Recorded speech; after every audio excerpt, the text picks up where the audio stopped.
the rain clinging on, but it will clear away through the morning. Slightly drier further west, just a few showery outbreaks, but also some bright sunny spells. And a similar story further north, mostly dry, a few showers around coastal parts, and the winds will have largely died out, but they are going to pick up again later on. That's because we have another system coming in from the west. So although there will be a decent amount of dry and perhaps bright weather for a time for many of us, we do have further wet and windy weather coming in, particularly across parts of Scotland, Northern Ireland and northern and western parts of England and Wales. Here the rain is going to be pretty heavy at times, and those strong gusty winds could cause some problems too. Temperatures are going to be above average for the time of year, but not feeling particularly pleasant with the heavy rain and the strong winds. Most of that though will clear through overnight into Friday, and then Friday itself actually brings some decent dry sunny weather for many of us before another system comes in from the west later on, and this is likely to lead to a pretty unsettled day for many of us on Saturday, with some heavy rain and some very strong winds possible before a slightly drier picture again on Sunday. See you soon. Bye-bye. We can expect clear skies leading to a light and warm day ahead. Lovely. Boxed Solar, sponsors of weather on GB News. Mark Dolan tonight is your weekend dose of news, debate and entertainment. This sounds like a wild conspiracy theory. Don't miss My Big Opinion. Mark meets at My Take at 10. Democracy is a funny old thing. And we don't do boring, not on my watch. I just won't have it. Let's go and get another glass of that bubbly. You've earned it. That's Mark Dolan tonight, Saturday and Sunday, 9 to 11, only on GB News, the People's Channel, Britain's news channel.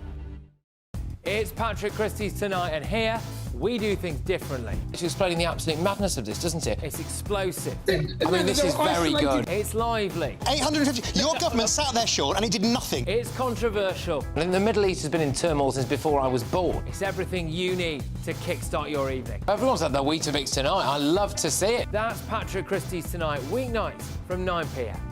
Only on GB News, the People's Channel, Britain's news channel. Welcome to State of the Nation, daily plunge into the stories shaping our country. I'm Jacob Rees-Mogg, and Monday to Thursday we bring you the insights, the facts, the truth about how our country is being governed. Because what happens in Downing Street matters down your street. Tune in to State of the Nation every Monday to Thursday, 8 to 9 o'clock. Only on GB News, the People's Channel, Britain's news channel.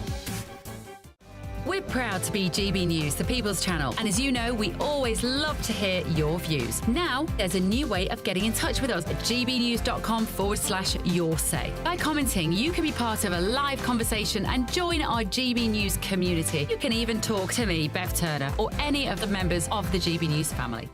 Good Afternoon Britain isn't just about us. The wonderful thing about this programme is it's about everyone watching. It's an interactive programme. Well, there absolutely is something to see here, and we're going to be talking about it more. Whether it's breaking royal news, Will, please bring us up to date. or indeed a particularly punchy speech in the House of Commons, Very, very curious. we bring it to you live, and then we bring you live reaction as well. That's Good Afternoon Britain, weekdays from midday. Only on GB News, the People's Channel, Britain's news channel. Every Saturday, 10 till 12, we'll bring you all of the news that you need to know. We'll also remind you that there is so much to smile about. It's my favourite time of the week. I get to relax, enjoy some light-hearted stories, and let Ellie teach me about fashion too. That's Saturday Morning Live, every Saturday, 10 till 12. Only on GB News, Britain's news channel. In the GB Newsroom, we bring you the news as it happens. With our team of dedicated journalists across the UK, we're ready to keep you up to date with what's happening every half an hour, every single day. Bulletins here on GB News, the People's Channel, Britain's news channel.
Good morning. The Prime Minister announced his plan for change. As Sir Keir Starmer looks to refocus the government on key new missions. But as the PM faces political pressure from the right, how high will migration be on his priority pledges? Farmers' fury as dozens of rural Labour MPs voted to back the PM's tax rate on family farming inheritance yesterday as they plan more protests. The era of stability is over as the Chief of Defence warns China is now a nuclear threat to the West. France plunged into political crisis as their Prime Minister Michel Barnier loses a vote of no confidence, seeing his government collapse. Work-shy Whitehall? Well, as more companies move employees back to the office, the number of civil servants working from home has risen sharply since Labour came to power. And Christmas decorations are going up earlier and earlier every year. We'll be looking at why more Brits are breaking tradition. I'm so early, I've got mine up for next year. And in the sport, 6 Premier League games last night with 25 goals between them. Thomas Tuchel will start his shiny New England job early, and sumo wrestling is coming to the UK. A blustery, gusty day today. There are Met Office yellow warnings in force and more wet and windy weather to come right the way through to the weekends too. Join me later for a full forecast.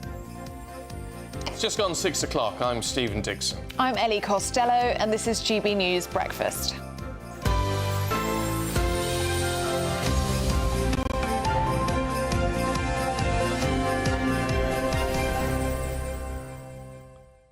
So, in terms of Christmas decorations, are we putting them... I sort of feel like I am a little bit. Early, yeah. Mine's been up for weeks. No. Weeks. Seriously? Yeah. Yeah. They go up just after my birthday, so kind of 20... Your birthday's in August. 24th of November. Yeah, so no, not that crazy. Right. The last week or so of November. So be honest, now we can do that side, which is all very exciting. We slowly get the decorations out, get the box out. But then at what point do you start thinking, I really want to get these away now? So how early do you put them away? Do you wait for 12th night? I'm desperate to pack them away. See, there you go, because you're going early. See, if you went a little later, then you could probably make it to 12th night. We took them down before New Year last year, and it was really nice. Yes. It felt fresh and everything. Because you went too early. Yeah. You went too early. See, I don't think you do it too early. When did you do it? Last weekend? Yeah. I think that's the perfect time. When do you do yours?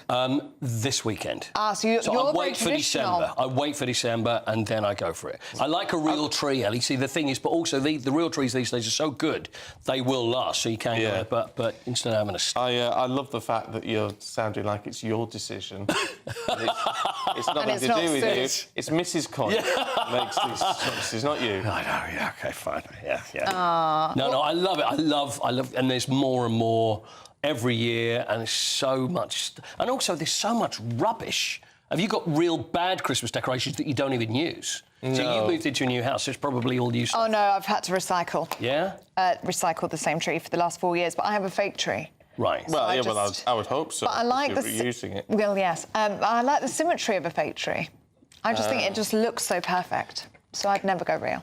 Oh, really? Oh, no, you need the imperfections of a real tree. Awesome. And the smell. I've learned so much about you, Ellie, just from... I just like the look of it looking back. Do you know what I mean? Those little things. I also don't like the pines dropping. That drives me. Yeah, but these days, they're really good. Are they? Oh, yeah. Oh, better than they used to. They're very good, and they last for a long time as well. Did you ever used to spray yours in hairspray?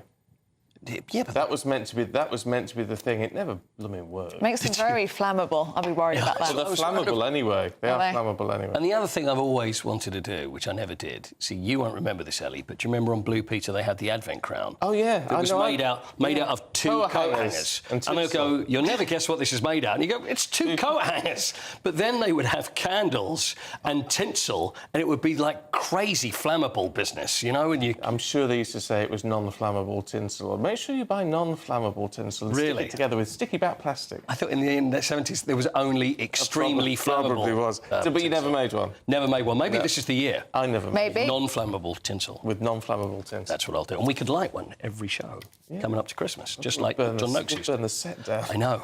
Right, anyway, look, enough of that. Sorry, I'm getting all excited. Going down memory lane. Oh, nice.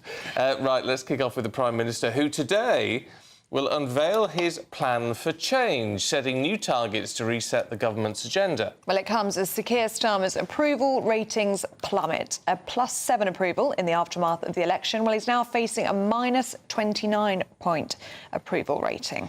Well, among the pledges we're expecting from the Prime Minister today include promises on the economy, environment, crime, the NHS and barriers to opportunity. But the question remains, will migration appear as one of the PM's top pledges as he faces further pressure from reform currently not on the list? Trying to tackle small boats is, but no mention so far of migration. No, and there are big questions today as well as to whether we need to look at entirely new systems of migration, actually sort of set population targets for the UK and things, which actually sounds quite sensible when you look at how we're sort of under the strain of housing and hospitals and GP appointments and schools and all these sort of things with the population rising as fast as it is. Let's talk to former advisor to Boris Johnson, Oscar Reddrop, who's here in the studio. Now, the big question for me on this, Oscar, is this an evolution of the plan, the next stage of the plan, or is this a reset 5 months into a new government? Certainly how the Labour government would want to position it. They would say this is the next phase. In fact, that is the exact phrase they've been using on this. But to all intensive purposes, and actually a lot of people quite close to number 10 in the government, they're not quite as optimistic and they don't quite see it as rose-tinted as that. It is a reset. I mean, in many ways, you know, think about it. We've had missions, we've had pledges, we've had first steps back in June. And this is just another reiteration. I think it leaves people feeling quite confused.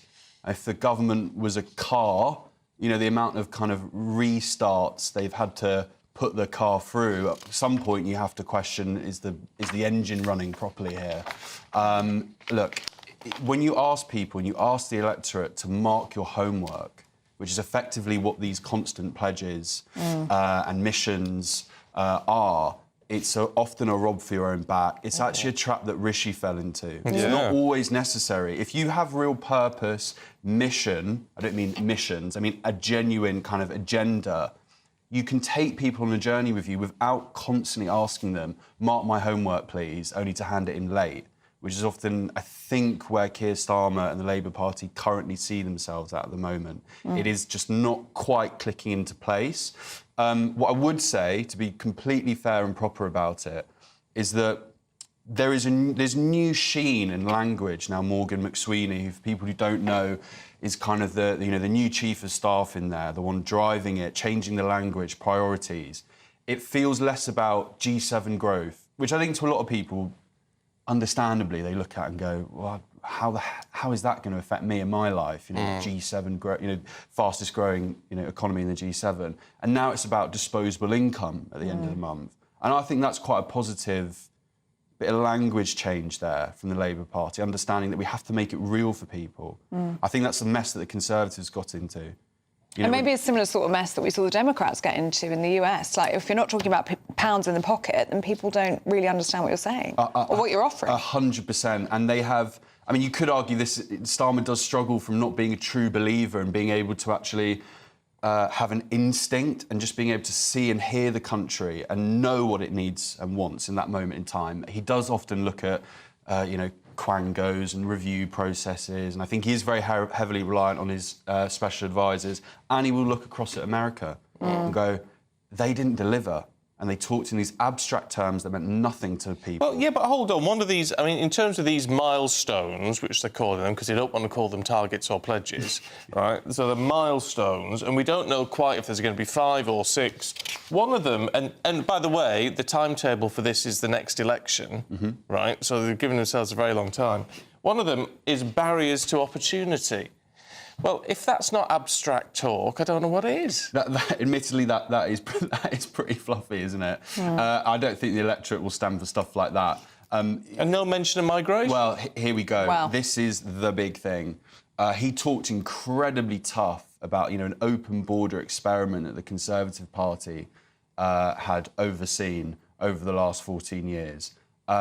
If he doesn't really want to go in on his relaunch, his reset today, with migration and particularly illegal immigration to this country front and centre, then it will absolutely show that chasm that we do have with Starmer sometimes between, you know, just kind of veering from left to right. I don't mean politically, I just mean in terms of issues of the day, and leaving everyone in the middle and everyone waiting for delivery none the wiser. And I tell you what, I mean, you know, the Reform Party, you know, Nigel Farage will see that today. We'll see a launch with no real tangible hard work on illegal immigration, and he'll be licking his lips and rubbing his hands. He really will. Yeah, of course he will. And for other pledges on the list, I mean, they are ambitious. If you look at the NHS pledge, at least, carry out 92% of routine operations within 18 weeks, and they want to do all of that by 2029. I mean, you're setting yourself up for failure with those sorts of pledges, aren't you? I mean, they're so specific.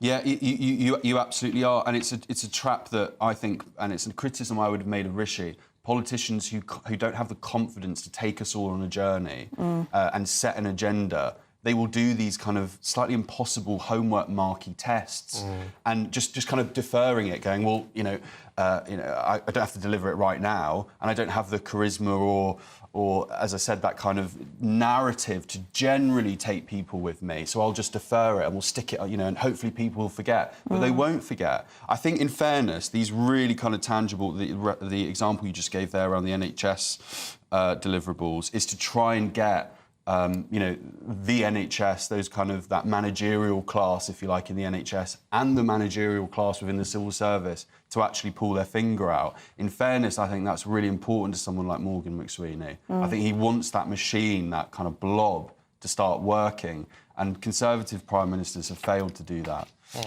But yeah, I mean, look, if you're looking for inspiration today, I just don't think we're going to get it. I just don't have no faith.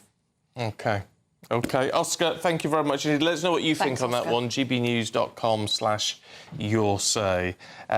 It's a rather sort of a lot of them, at least, rather oblique targets set along with a very long timeline to work them out. I mean, it's very difficult to say what's going to come of it. Yeah. Meanwhile, something which is very topical, very right now, isn't going anywhere. The Tories' bid to overturn the controversial farmers' inheritance tax rate has failed after being thrown out of the Commons yesterday. Yes, the Conservatives had tabled a motion to condemn the tax, but after a vote in Parliament, it failed by 339 votes to 181. Let's talk to farmer James McGregor, who's in Cheshire for us this morning. James, good morning to you. I mean, look, very difficult to get this through, but how does it feel that it's been thrown out in such a strong way? I mean, absolutely beaten out the Commons, to be honest.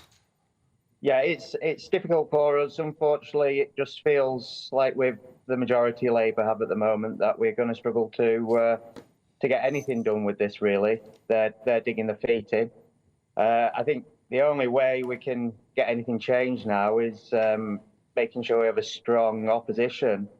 I know that Kemi's done what she's done, and that's we're thankful for that. But I feel that she's got to get things in order with the Conservative Party, really. That's the only way we're going to push for change. I mean, I was lucky enough this year to go to the Farm to Fork conference with Rishi at Downing Street this year, and I came away very hopeful that, the Conservative Party really seemed to have a back. Unfortunately, obviously, things have changed since then. But I think it's very important that we need that strong opposition to push for change, because otherwise, with the majority Labour have, it's just going to be impossible. I mean, farmers have been very unhappy in this country for years, haven't they, James? And many describe as what's happening now with the tax rate on farmers with inheritance tax as the straw that broke the camel's back. Do you think that politicians have an understanding of what farmers in this country are going through and what their everyday lives are like?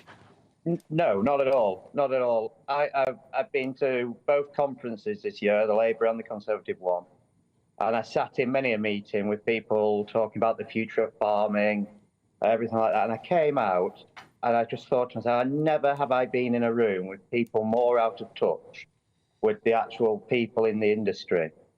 I mean, I'm a farmer, but I'm a contractor as well, and I go out speaking to farmers across Cheshire, Shropshire, everywhere. And there's just such a disconnect between the government and the industry. And especially with the Labour government, I can't see that changing. You know, even the amount of rural politicians for the Labour Party have voted against us, they just don't seem to want to listen. A number of Labour MPs did not vote with the government yesterday, it has to be said, but they abstained rather than voting for the Tory measure. Is that disappointing? Yes, of course it is. You know, Labour have said themselves that the country vote lent them the vote. I'm not sure that's particularly true, but that's what they've said. So surely if we've lent them the vote, they should be listening to us. They were very quick to say that the Red Wall lent the Conservatives the vote and the Conservatives should have listened to these people, but they're not doing it to us.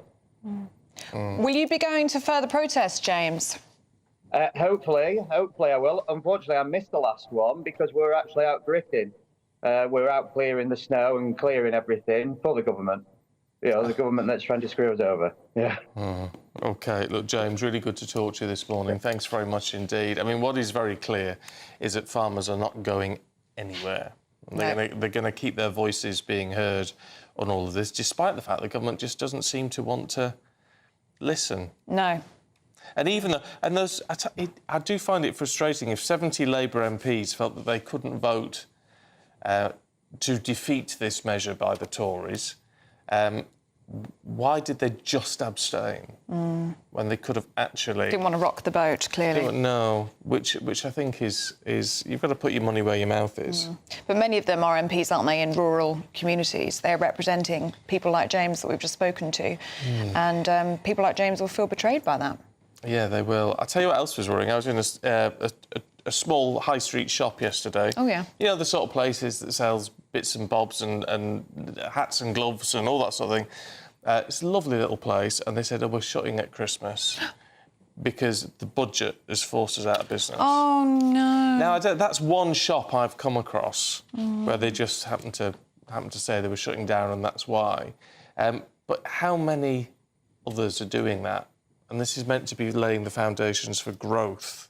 This is what I can't get my head round. Oh, and it's the small high street shops that are going to be affected, isn't it? It's those that can't pass on the national insurance contributions. They won't be able to survive. So if there's a plan for growth through all of this, I can't see what it is yet. I wouldn't mind some clarification on that. Maybe we'll get some. Yeah, well, it's interesting. There was a supermarket speaking, or a boss of a supermarket speaking the other day, I can't remember which one now, saying that actually they think the national insurance contributions for employers will mean that people have more pound in their pockets and there'll be more money spent in the supermarket. Oh, do they? So that's another side of So they think things. it's all But they're an outlier, to be fair. That's one of the first that have come out and said something along those lines.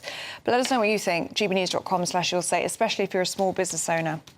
How are you feeling around this time of year? Right, it's 18 minutes past 6. Let's have a look at some of the other stories heading into the newsroom today. And a warning from Chief of Defence Staff Admiral Sir Tony Radakin has said he warned the world faces a third nuclear age. Speaking at a lecture overnight, he warned China now poses a major threat to the West. His warning came only hours after the Veterans Minister, Alistair Cairns, warned the British Army would be destroyed in 6 months to a year if it had to fight Russia. A major manhunt is underway in New York after United Healthcare boss Brian Thompson was shot on a Manhattan street. The shooting took place outside the hotel where his company was holding an investor meeting. Police have described it as a brazen, targeted attack. The assailant was spotted in Central Park but has not been found. And Guinness supplies are set to be rationed over the festive period as huge demand for the Irish stout threatens to outstrip supply. Pub bosses have been told they face limits now on how many kegs they will receive at Christmas time.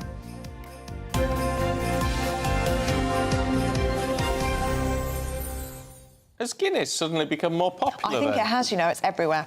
Is it really? Yeah, it's a very manly drink. It is manly. I like a Guinness myself, but Do you? I have to drink the alcohol-free one. Yeah. But it's you can't tell the difference. You really cannot tell the difference. I have heard that, actually, you can't tell the difference. Really, really good. It's a good one. More pubs are actually stocking it, but only in cans, which isn't quite the same. Oh, that's not the same, is it? But it's very popular, and it's good this time of year. Feels hearty. Not that I drink it, but I can imagine. Obviously not. Tasted like a pint of mild back in the day when I was young. Oh, really? Yeah, you can't get that alcohol-free these days. Oh, that's a shame. Mild or bitter. I never used to drink lager. Really? Yeah. That's very classy of you. I'm a proper northerner. I may have mentioned that in the past as... Yes, once or twice. My father was a toolmaker. No, he wasn't. Right, let's have a look at the weather for you today. It's horrible outside. Yes. Here's Alex. More to come.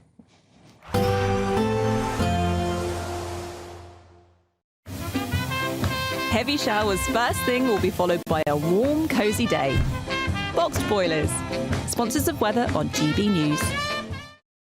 Morning, welcome to your latest weather update from the Met Office here on GB News. A blustery, gusty day today.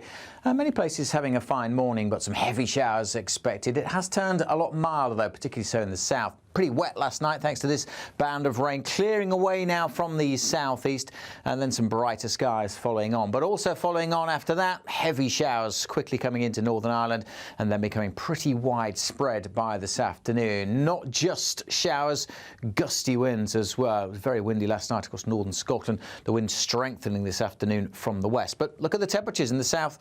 Likely to see values into the teens. The heavy showers becoming more extensive, spreading into eastern and southern parts of England through this evening, and some fairly heavy downpours crossing Scotland. A pretty wet day across the far north. Not as windy here as last night, but further south those winds are going to get lively. Gusts suddenly whipping up across southwest Scotland, Northern Ireland. We have Met Office yellow warning in place. That warning also covers North Wales, parts of northern England, even down into parts of East Anglia. Those gusty winds, as I say, suddenly whipping up as the showers come through.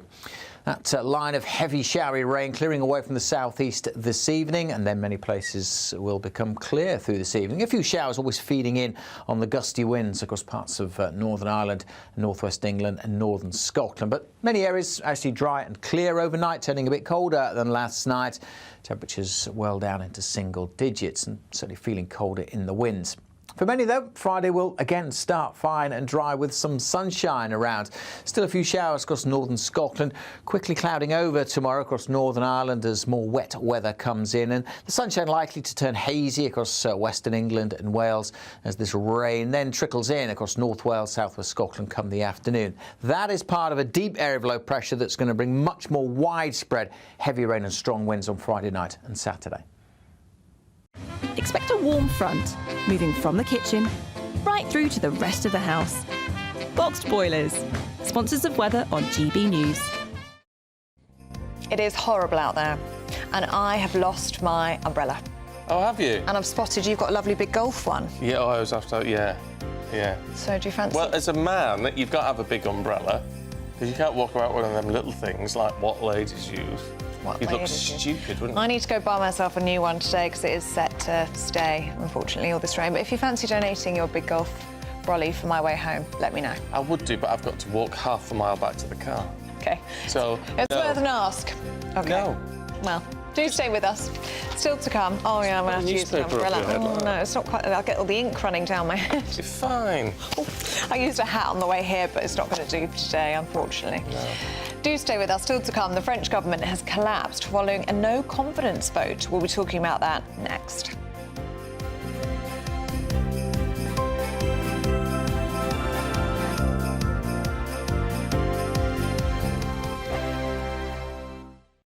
Mark Dolan tonight is your weekend dose of news, debate and entertainment. This sounds like a wild conspiracy theory. Don't miss my big opinion. Mark meets and my take at 10. Democracy is a funny old thing. And we don't do boring. Not on my watch. I just won't have it. Let's go and get another glass of that bubbly. You've earned it. That's Mark Dolan tonight, Saturday and Sunday, 9 to 11, only on GB News, the People's Channel, Britain's news channel.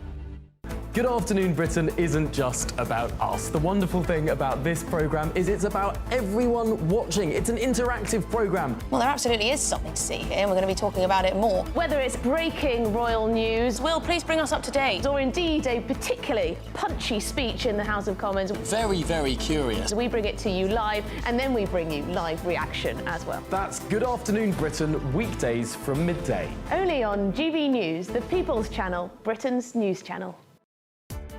Welcome to State of the Nation, daily plunge into the stories shaping our country. I'm Jacob Rees-Mogg, and Monday to Thursday, we bring you the insights, the facts, the truth about how our country is being governed. Because what happens in Downing Street matters down your street. Tune in to State of the Nation every Monday to Thursday, 8 to 9 o'clock. Only on GB News, the People's Channel, Britain's news channel. Join me, Camilla Tominey, for a frank and honest discussion with those in power that cuts through the spin and gets to the heart of the issues shaping our nation. You haven't confirmed that you want to stand as leader, but you haven't ruled it out either. This report basically says that he's not fit to stand trial. Is he indecisive? Incompetent? I deliver the dose of reality Westminster needs. That's the Camilla Tominey Show at 9:30 every Sunday on GB News, the People's Channel, Britain's news channel. Hi there, I'm Michelle Dewberry, and I'm going to take a second to tell you all about my show, Dubes & Co. We start off with the issues of the day. We then bring in both sides of the arguments. We get rid of the disrespect, and then you throw me into the mix. And trust me, I'll tell it exactly how it is. And then, of course, the magic ingredient, you at home. We mix it all together, and what have we got? In my opinion, the best debate show in town. Monday to Friday, 6 till 7 on GB News, Britain's news channel. It's Patrick Christie's Tonight, and here we do things differently. It's explaining the absolute madness of this, doesn't it? It's explosive. I mean, this is very good. It's lively. 850. Your government sat there, Sean, and it did nothing. It's controversial. And the Middle East has been in turmoil since before I was born. It's everything you need to kickstart your evening. Everyone's had their Weetabix tonight. I love to see it. That's Patrick Christie's Tonight, weeknights from 9 p.m. Only on GB News, the People's Channel, Britain's news channel.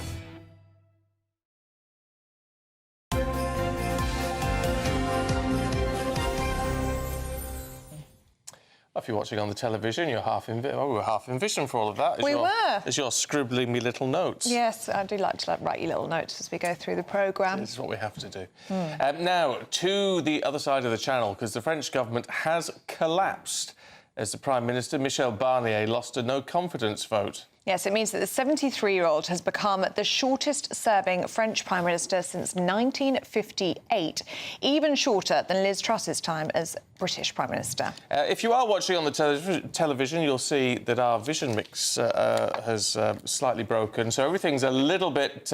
Skew-whiff. But never mind, if you're listening on the radio, it makes no difference at all to you, of course, because it all sounds all right. Anyway, let's talk, because you saw a glimpse of it in there, to Editor-in-Chief for the Brussels Report, Peter Klepp, who joins us. Good to see you this morning. This has all happened rather quickly, hasn't it? Absolutely. Back in June, we had this snap parliamentary elections, called by the French president, Emmanuel Macron. And now that government, led by Barnier, that had been appointed, shaky government, it lost support in Parliament due to social security cuts. And I think what really happened is that Marine Le Pen, the leader of the populist right of the National Rally, she decided to pull the plug. She's being prosecuted for a scandal whereby her party used staffers that meant to be working in the European Parliament in Brussels and Strasbourg. There's speculation that she said, look, let's try to have this government collapse in order to raise the chances of an early presidential election, which would come before the trial. And how likely is that to happen, Peter? I mean, what happens in the meantime? Would Barnier stay on as a caretaker Prime Minister? Well, in a very short time, yes. Nobody really seems to know very accurately. There's constitutional unclarity, which is dangerous in itself, also because the borrowing cost of France on the market has gone up, has gone to the level of Greece. Now Greece has gone down well, and there's always the European Central Bank to prop up French debt. There's speculation that Macron may suggest Jordan Bardella, who's the the party leader of, or the party president rather, of Le Pen's party, That's unlikely to succeed if he even will try. There's other names like François Bayrou, who's a centrist politician, but who has come out against what he calls a political prosecution of Le Pen. But yeah, there's also an option to nominate a left-wing candidate from sort of the left-wing coalition of parties. But at this moment, we don't know yet. Within all of this, though, Macron is safe, is he? Nothing changes with his position at the moment. Yeah, he has said that he will stay on until 2027. So I guess if he would have announced to step down, he would have already done so. The problem is that legally you can only have new parliamentary elections in France in June 2025. And even then, that may not change a lot. So you could say France is really in gridlock at the moment. And all this happening when you've got world leaders descending on Paris at the weekend, haven't you? Well, yeah, absolutely. So that's not a good look for Macron, I guess. Also, at the same time, we have a crisis in Germany, not just a political crisis. The government there is likely to lose power in February in early elections, but also a very deep economic crisis triggered by the high energy price that is causing deindustrialization of Germany. It's a very big crisis, and I would say it's entirely self-made. It's due to unsustainable climate policies, a very high climate tax, a ban on domestic fossil fuel exploration. Europe is importing lots of expensive American shale gas, but it still has a ban on shale gas here, very hypocritical. And to a degree, also that crisis hitting France. But you could say that the two important countries in the EU, France and Germany, are in a big crisis at the moment. Do you think this would affect other prime ministers that follow Michel Barnier? Because the way that the National Assembly is set up now since July is that there will always be two blocs that outcompete the government, right? So this could potentially happen to his successor as well. Indeed, it's hard to see how voters would suddenly deliver a very different results. And I think, to be fair, Barnier was really trying to take on board the concerns of the party of Le Pen. And I'm really not sure if without that prosecution of Le Pen that she would have pulled the plug. We can only speculate, I guess. So yeah, it's a bit of a mess, isn't it? So I think the same question that you ask, many people are now asking themselves in French politics, how to proceed, and there's not a clear answer. No, it doesn't seem to be at the moment. You could be in an awful situation right through till June next year and possibly beyond. Peter Klipp, really good to talk to you. Thanks very much indeed. Thank you. Makes our situation look slightly better. Just about to say that. Yeah. Yes. I mean, they're going to be in dire straits now till the summer, potentially. Let us know what you think about that one. gbnews.com/your say. Now, time for our biggest and best Great British giveaway this year. Your chance to win £50,000 in tax-free cash. Yes, it's the biggest cash prize we've ever given away, and it could all be yours. Here's how.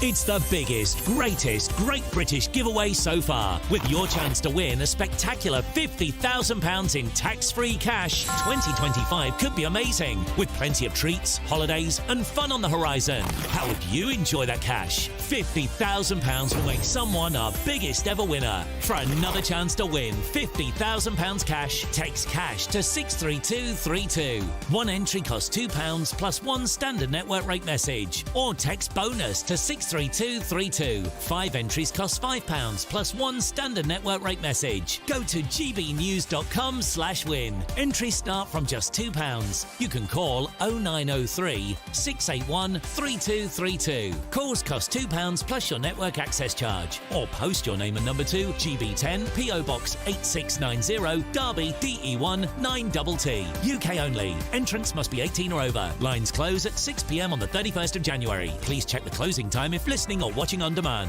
Good luck. Yes, good luck indeed. Now do stay with us. Still to come, Paul is here with all your sport. That's next.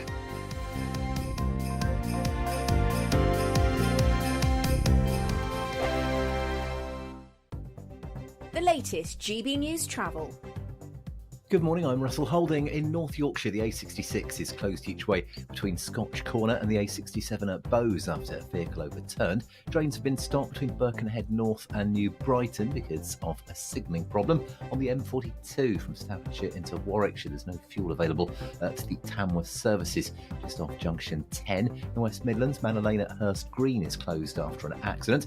In Norfolk, the A1101 is closed at Welney because of flooding. In Northamptonshire, the A361 remains closed each way between Chipping Warden and Wardington for emergency repairs. In Wiltshire, the A303 is closed eastbound along the Mere bypass from Crab Lane to White Road because of flooding. And buses replaced trains in Cornwall again today between Newquay and St Austell because of emergency engineering work. That's the latest. You can stay up to date throughout the day by visiting our website, gbnews.com. Sunday with Michael Portillo from 11, only on GB News. Bansky's Girl with Balloon is arguably one of the artist's most recognisable images. So when a limited edition print signed by the artist was stolen from Grove Gallery in London, an investigation was launched by the Metropolitan Police's flying squad. The work was thankfully retrieved. The desire to own great works of art has once again become evident this week, albeit a little further afield on the continent. Police in Italy have uncovered a criminal network forging artworks by Bansky, Andy Warhol, Pablo Picasso and others. Investigators said that they've seized more than 2,100 fake pieces of art with a potential market value of about £165 million. With me to discuss that case is the Chief Executive of Grove Gallery, James Ryan. The art world needs to tighten up. It is known as a bit of a Wild West out there because people will try and chance it with these forgeries. You're quite right, there's only one actual original, but even auction houses have been hoodwinked before. The burglary that you suffered is sub judice, so we have to be careful what we say about it.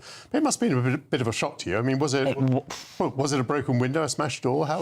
At 10, 11 o'clock at night and just hammer straight through, shoulder barging through the door and then in and out. You know, gone in 60 seconds. I must say, I know... Obviously, then a targeted attack. The person would have known what he or she was after. Yeah. Absolutely. But I must say, I know they cop a lot of flack, the police force, but the flying squad got the artwork back within 3 days. They were fantastic. So yeah, I've never heard or seen, other than the Thomas Crown affair type film, I just didn't think it'd be happening to little old me, in Fitzrovia, but it did, and thankfully we got it back. GB News.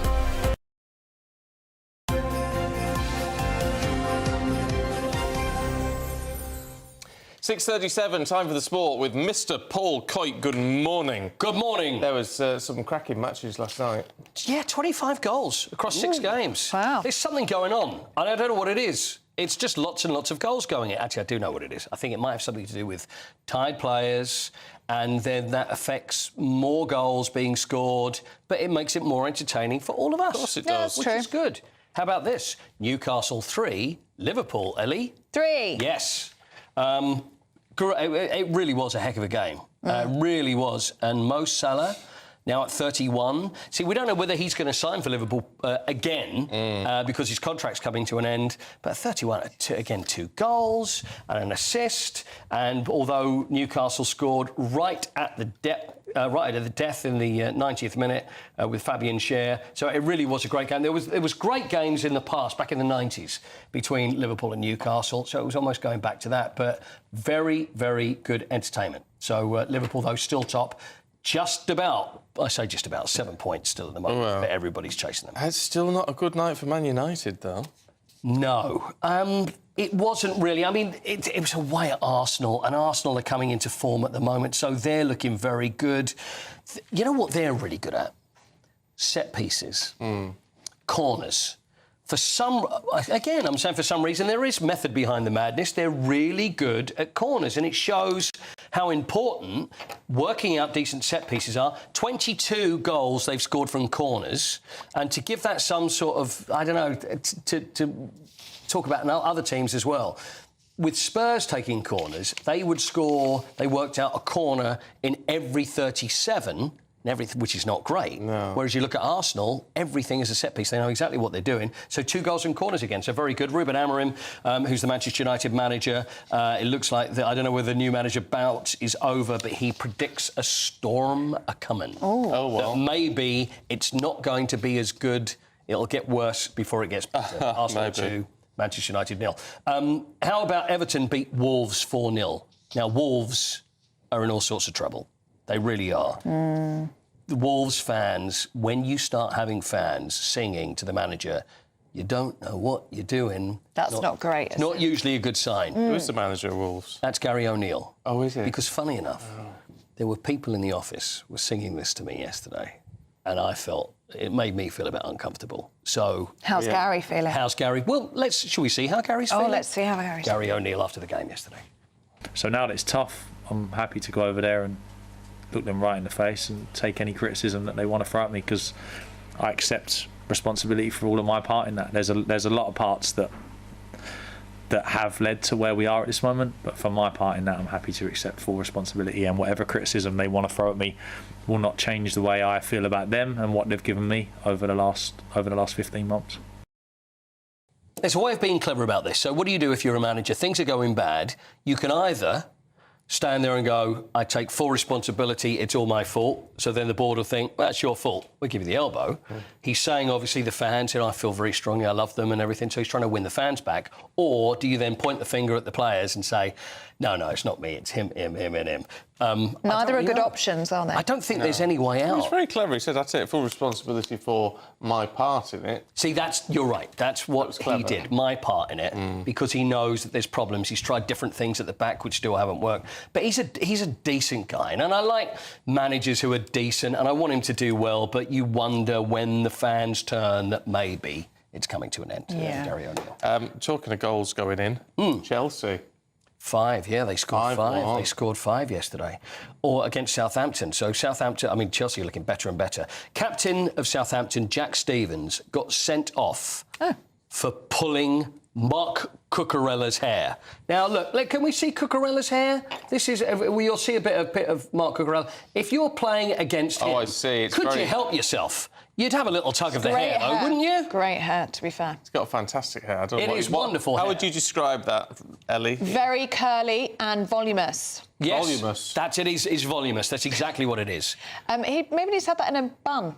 Well, maybe, but the thing is, maybe he's being smart and realises the voluminousness of his hair. Yeah. It's saying, give me a little pull, because that's what happens. And then it turns out that Jack Stevens gave the voluminous hair a little tug, which is then a red card offence. He gets sent off. Little bit of pain from Mark Cucurella, but the captain's gone. Pretty stupid thing to do, but sometimes you just can't help yourself. Southampton gifted 2 goals. Chelsea very good this season, and probably the best hair in the Premier League as well. Mark Fantastic. Cucurella. Absolutely. Really is Fantastic. We've got to leave it there. OK. We are out of time. We've got sumo wrestling for you in the next hour. Can't wait. Forward to This is not us doing it. This is what we're talking about, just to let you know. Thank heavens. I know. I'd love to see you two in a sumo suit and you could battle it out. Oh, thank goodness Right you said here. in the sumo suit. OK. Oh, yeah, neither of you. Not just Not like sumo wrestlers, no. Yeah. You need the sumo suit, both of you. Absolutely. OK. It can be arranged. No, it can't, Paul. No, can it not be arranged? No, it cannot. Right, on to our poll of the day today. Yesterday, the Dutch government voted to place a limit on migration, pledging to keep the population of the country under 20 million pounds. So today we're asking, should we have a fixed population size to control immigration? We'll bring the results live throughout the day. Final result in Martin's show later. Yes, and for all the latest polls, news and House of Vote, just go to gbnews.com/poll, or you can scan the QR code, which was just on your screen, which has now left your screen. But we'll have it back on later. Which might come back on later. Now, coming up, we're going to see what's in the papers. There's Charlie Rowley and Matthew Torbett. That's next.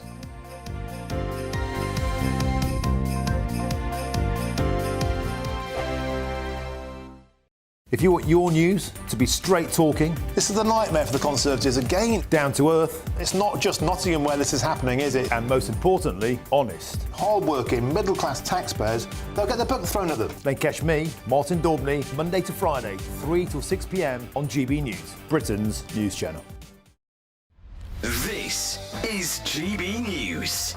Britain's news channel.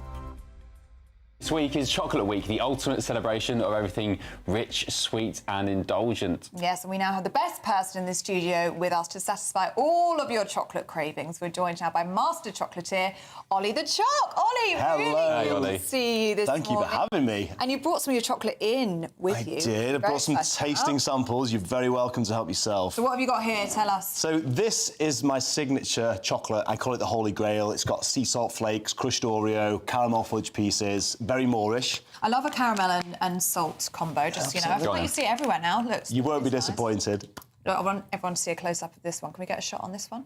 So this is Oreo, there we are, caramel and salt. Do you want to try some? You go first. Help yourselves. And then this bar of chocolate is a little bit of a wild card. That's a mystery flavour, so... OK, I love a mystery. I'm not going to tell you what that is. Hold on this one. This one's amazing. Are you? Oreo, caramel. That's my biggest seller. I'll keep my palate clean for this. So this is a mystery flavour. You've got to guess what that is. Is that a nut in there, I see? Right, here we go. Ready? I'm not saying anything. Talk us through. Very crunchy. For me, I'm all about textures in chocolate. Me too. It has got a good crunch to it, hasn't it? It's not the kind of flavour that you would expect. Oh, I can't get it. Is it sweet? Is it salty? No, it's salty, yeah. It's OK, salty. hang on, bit more. OK. Bit more. I mean, just keep going. Crisps? Wait, It is crispy, it's crunchy. Could it be crisps? I think it could be crisps. Yeah, it's crisps. So what flavour? Salt and vinegar. Cheese and onion. Yes, Salt nailed and it. You know. Oh, you're much better than me. Love that. Do you know what? I think I've got a bit of a cold, so my taste buds are Oh, you're going to blame that, are you? That's my excuse. That's delicious. GB News, the People's Channel. Join me, Nana Akwe, for an informative, interactive news programme with a difference. It's fun. No, he didn't say that, though. I'm so surprised. I think there's an element of truth to that. Join me from 3 p.m. every weekend, only on GB News, Britain's news channel. This is Britain's Newsroom, where your voice matters. It's just astonishing. With expert analysis and honest opinion, we don't just keep you informed. We bring you unique perspectives you won't see anywhere else. Can't argue with any of that. When the news happens, it happens here. On Britain's Newsroom, weekdays from 9:30 a.m. Only on GB News.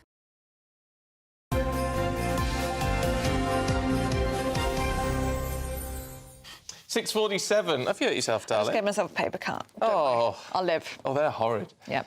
Right, time to see what's in the papers. Don't touch them in case you get... we don't want a claim in case you cut yourself. Former advisor to Michael Gove, Charlie Rowley, and former Labour advisor, Matthew Torbett, here to advise us all on the papers this morning. Daily Mirror, Matthew. The long storm of the law.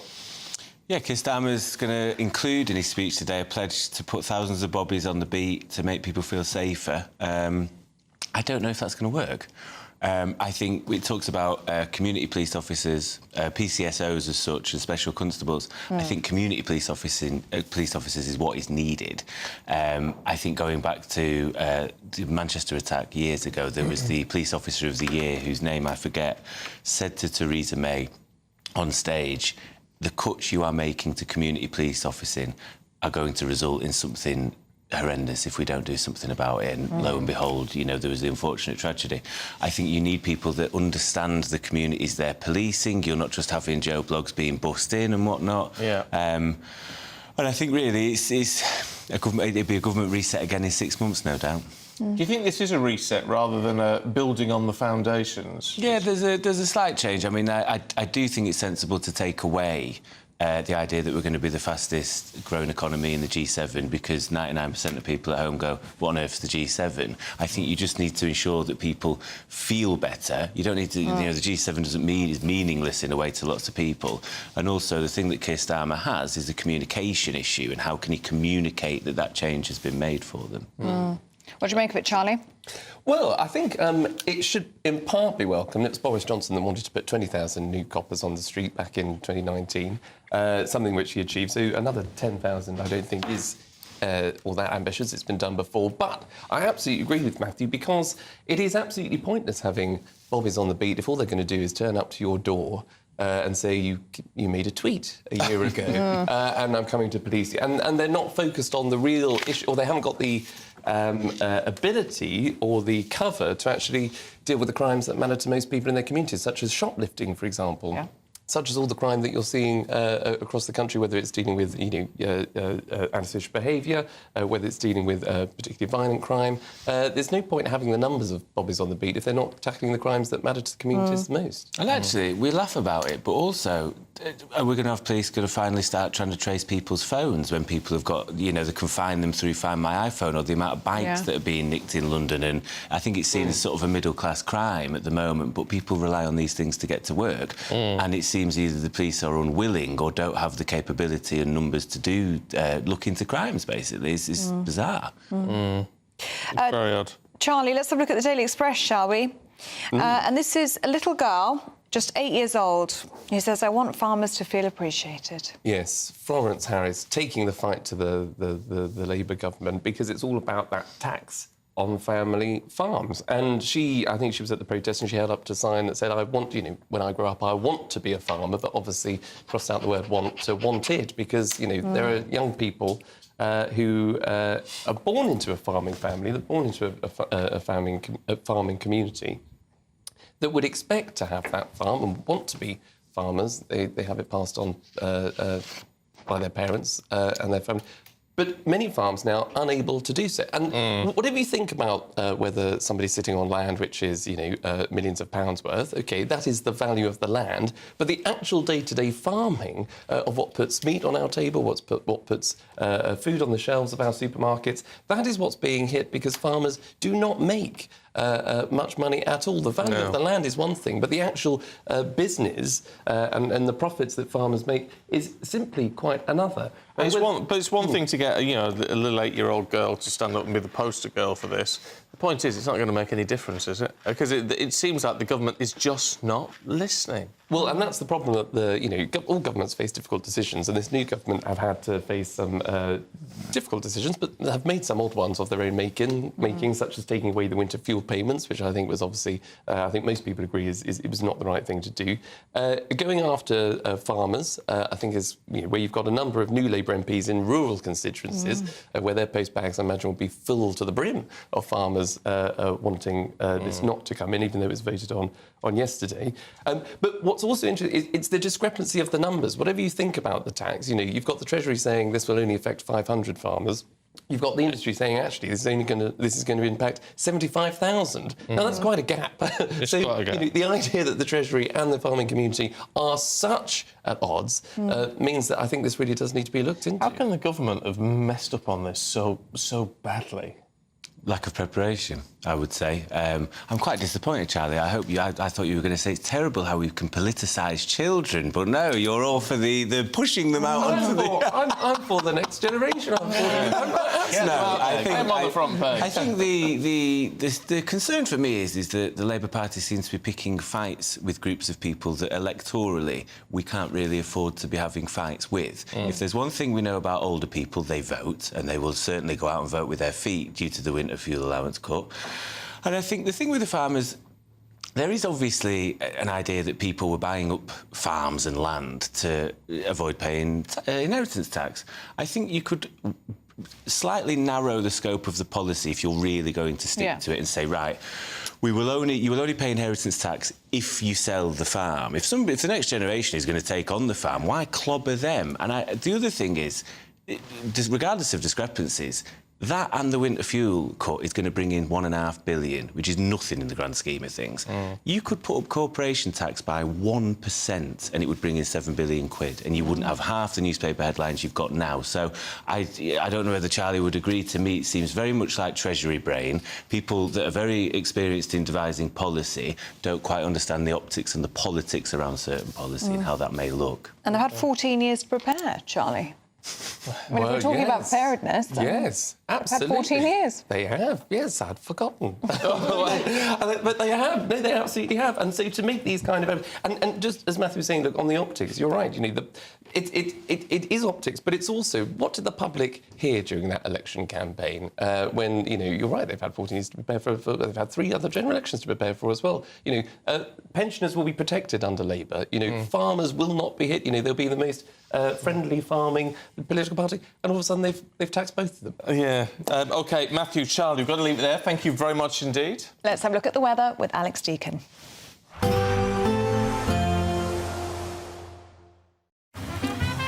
Despite the morning rain, it'll be a nice, warm, cosy day ahead. Boxed heat pumps, sponsors of weather on GB News. Morning, welcome to your latest weather update from the Met Office here on GB News. A blustery, gusty day today. Many places having a fine morning, but some heavy showers expected. It has turned a lot milder, though, particularly so in the south. Pretty wet last night, thanks to this band of rain clearing away now from the southeast, and then some brighter skies following on. But also following on after that, heavy showers quickly coming into Northern Ireland and then becoming pretty widespread by this afternoon. Not just showers, gusty winds as well. It was very windy last night across northern Scotland. The wind strengthening this afternoon from the west. But look at the temperatures in the south. Likely to see values into the teens. The heavy showers becoming more extensive, spreading into eastern and southern parts of England through this evening, and some fairly heavy downpours crossing Scotland. A pretty wet day across the far north. Not as windy here as last night, but further south those winds are going to get lively. Gusts suddenly whipping up across southwest Scotland, Northern Ireland. We have Met Office yellow warning in place. That warning also covers North Wales, parts of northern England, even down into parts of East Anglia. Those gusty winds, as I say, suddenly whipping up as the showers come through. That line of heavy showery rain clearing away from the southeast this evening, and then many places will become clear through this evening. A few showers always feeding in on the gusty winds across parts of Northern Ireland, northwest England and northern Scotland. But many areas actually dry and clear overnight, turning a bit colder than last night. Temperatures well down into single digits and certainly feeling colder in the winds. For many, though, Friday will again start fine and dry with some sunshine around. Still a few showers across northern Scotland, quickly clouding over tomorrow across Northern Ireland as more wet weather comes in, and the sunshine likely to turn hazy across western England and Wales as this rain then trickles in across North Wales, southwest Scotland come the afternoon. That is part of a deep area of low pressure that's going to bring much more widespread heavy rain and strong winds on Friday night and Saturday. There will be a light breeze in the morning, leading to a warm front. Boxed heat pumps, sponsors of weather on GB News. The latest GB News travel. Good morning, I'm Russell Holding. In North Yorkshire, the A66 is closed each way after a vehicle overturned between the A1M at Scotch Corner and the A67 at Bowes. Train services are suspended between Birkenhead North and New Brighton because of a signalling problem. In Leicestershire, the A563 is closed along Watermead Way at Birstall in Leicester for an investigation. On the M42 from Staffordshire into Warwickshire, there's no fuel at the Tamworth services off junction 10. In the West Midlands, Manor Lane at Hurst Green is blocked by an accident. The M25 in Surrey, there are clockwise queues after an accident halfway between junctions 8 and 9 from Reigate to Leatherhead. In Wiltshire, the A303 is closed eastbound along the Mere bypass because of flooding, and buses replaced train services in Cornwall again today between Newquay and St Austell for emergency engineering work. You can stay up to date throughout the day by visiting our website gbnews.com. It's the biggest, greatest Great British giveaway so far, with your chance to win a spectacular £50,000 in tax-free cash. 2025 could be amazing, with plenty of treats, holidays and fun on the horizon. How would you enjoy that cash? £50,000 will make someone our biggest ever winner. For your chance to win, text cash to 63232. One entry costs £2 plus one standard network rate message, or text bonus to 63232. 5 entries cost £5 plus one standard network rate message. Go to gbnews.com/win. Entries start from just £2. You can call 0903 681 3232. Calls cost £2 plus your network access charge, or post your name and number to GB10 PO Box 8690 Derby DE1 9TT. UK only. Entrance must be 18 or over. Lines close at 6 p.m. on the 31st of January. Please check the closing time if listening or watching on demand. Good luck. I'm Christopher Hope. From pop stars to politicians, I'll interview anybody in a pub who's got a political opinion. Join me every Friday on Spotify, Apple Podcasts, YouTube or gbnews.com, or wherever you get your podcasts. This is GB News, the People's Channel. If you want your news to be straight talking, This is a nightmare for the Conservatives again. down to earth, It's not just Nottingham where this is happening, is it? and most importantly, honest, Hard-working, middle-class taxpayers, they'll get the book thrown at them. then catch me, Martin Daubney, Monday to Friday, 3 till 6 p.m. on GB News, Britain's news channel. Nightmare commute? Kick it up a gear with GB News Radio. You can listen online and on DAB+ and on the GB News app. We're also on TuneIn and the Radio Player apps. From the school run to rush hour, get revved up with GB News Radio. We are the People's Channel, Britain's news channel.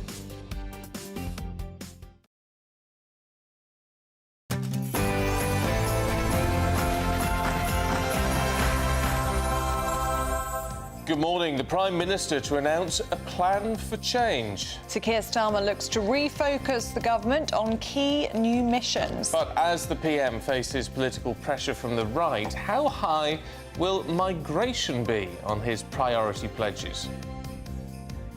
Farmer fury as dozens of rural Labour MPs voted to back the PM's tax rate on family farming inheritance yesterday as they plan more protests. The era of stability is over as the Chief of Defence Staff warns China is now a nuclear threat to the West. France plunged into political crisis as their Prime Minister Michel Barnier loses a vote of no confidence, seeing his government collapse. Work-shy Whitehall, the small companies move employees back to the office. The number of civil servants working from home has apparently risen sharply since Labour came to power. And Christmas decorations are going up earlier and earlier every year. We'll be looking at why Brits are breaking tradition. And in the sport, 6 Premier League games last night, 25 goals between them, 2 more games this evening. Why will Thomas Tuchel start as England manager a couple of weeks early? And sumo wrestling, by the way, these are not related in any way, sumo wrestling is coming to the UK. A blustery, gusty day today. There are Met Office yellow warnings in force and more wet and windy weather to come right the way through to the weekends too. Join me later for a full forecast. It's just gone 7 o'clock. I'm Stephen Dixon. I'm Ellie Costello, and this is GB News Breakfast.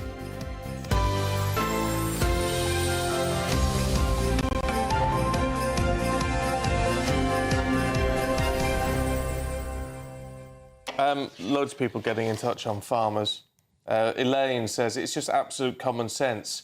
Only tax them if they choose to stop farming and sell up. Yeah. I mean, it seems like such an obvious thing, isn't it? Another plan I've heard is do not tax anybody if it's a working family farm. Yeah, if it's a working farm. Simple as. That would be a simple change, wouldn't it? It's not difficult to find out, is it? No. Or up the threshold. Yeah, but yeah. Because even at 3 million for a farm, by the time you include a farmhouse and land and machinery, it's not actually that much money. No, it's not. I mean, you can get combine harvesters and things like that for almost £1 million. Not for any sort of decent-sized farm. What do you reckon, Paul?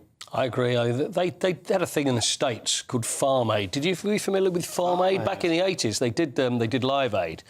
And then it was organised by John Mellencamp. Remember John Cougar Mellencamp? And he did a whole album all about farms and the state of farms in America. And they did Farm Aid because it was a similar situation back then, talking 30 years ago, and to raise a huge amount of money because of farms being in trouble and people that are losing their farms that have been in their families for years and years and years. So maybe there's something for the summer. Maybe. It's an interesting one, isn't it, Paul? Thanks very much indeed.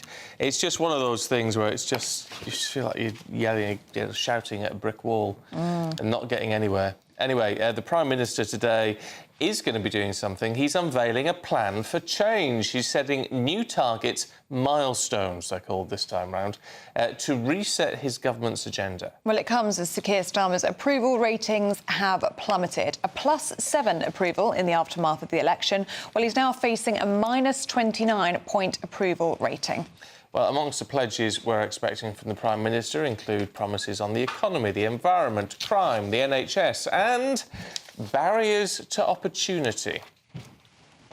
But the question remains, will migration appear as one of the PM's top pledges? He faces further pressure from Reform UK. Well, let's talk to the Shadow Home Secretary, Chris Philp, who joins us from Westminster. Good to see you this morning. Thanks for your time. What do you make of these pledges? I mean, it was a huge mistake, actually, for Rishi Sunak to lay out the pledges he did 12 months before the general election, wasn't it? And it seems the Labour Party not learning from that. Good morning. Well, I think what we're going to see today is essentially a desperate, panicky attempted relaunch by Keir Starmer of his government after only 5 months, because they are failing so desperately. And, you know, we've seen the winter fuel payment being stripped from pensioners, including pensioners in poverty. We've seen these massive, massive tax rises, which Labour lied about during the election campaign. They said there were not going to be significant tax increases. That's turned out to be a complete lie, and they've hit all of us with these massive tax rises, which people like the CBI and the retail sector and the hospitality industry tell us is going to result not only in lower wages for working people, but also actual job losses. And all the while, Keir Starmer was loading up on freebies from Lord Ellie and handing out bumper inflation-busting pay rises to his trade union bosses. And that's why, as you said a minute ago, his approval rating has plummeted. The figure I saw was minus 32%. So it's no wonder he's trying this desperate, panicky relaunch to try and rescue what has been a catastrophic start to government. Well, he will say that a large part of this is because he's inherited a dire situation. And if we look at the pledges that he's going to lay out today, part of that will be policing reforms in order to make people feel safer on the streets. And he's got a point, hasn't he? Because under the Tories, since 2010, violent crime has increased significantly, and conviction rates for things like burglary and rape are shockingly low. I mean, rape is at 1.6%. Well, the number of crimes recorded went up in some crimes because people got better at reporting and the police got better at recording. I mean, total crime, measured by the crime survey, actually went down. The number of homicides went down. So to give you the numbers, in 2010, there were 620 homicides. Last year, murders. Last year, there were 590. That actually went down. And there were record police numbers as well, over almost 150,000 police.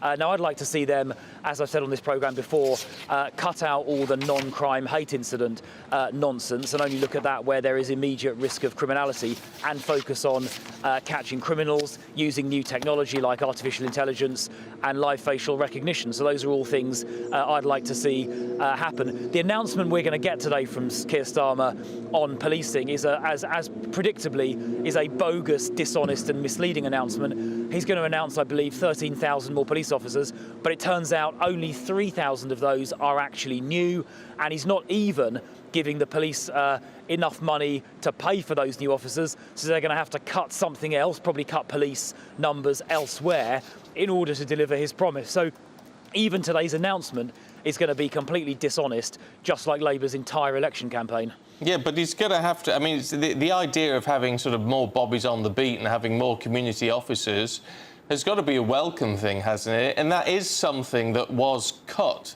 by the last Conservative government. I mean, when Theresa May was Home Secretary. Well, I definitely want to see more police on the beat and more crimes investigated, obviously. Yeah, there were reductions when Theresa May was Home Secretary because obviously the then Labour government from 15 years ago bankrupted the country and they had to make savings. But those officers were more than replaced under the Boris Johnson government, and we got to March of this year, March the 31st this year, 2024, with more police officers than we've ever had at any time in history. The exact number was 149,769. That's a record number. Now, I'd like to see those officers on the front line. I want to see more of the bureaucracy stripped away. I started doing that as police minister. We saved about 1 million hours of police time by cutting out some of the bureaucracy and some of the time they spent looking after mental health patients, which the NHS should be looking after. But there is more you could do to strip out bureaucracy and make sure those police are on the streets, on the front line, catching criminals, and definitely not wasting time policing tweets, which we saw a few weeks ago. Can I ask you about the Opposition Day motion yesterday on UK farming and inheritance tax? Obviously failed to pass, but Kemi Badenoch and you have been very critical of all of this and of this plan. What's the next steps? How are you going to continue to try and fight the farmers' corner? Well, I imagine we will try and, amend the finance bill as it goes through Parliament.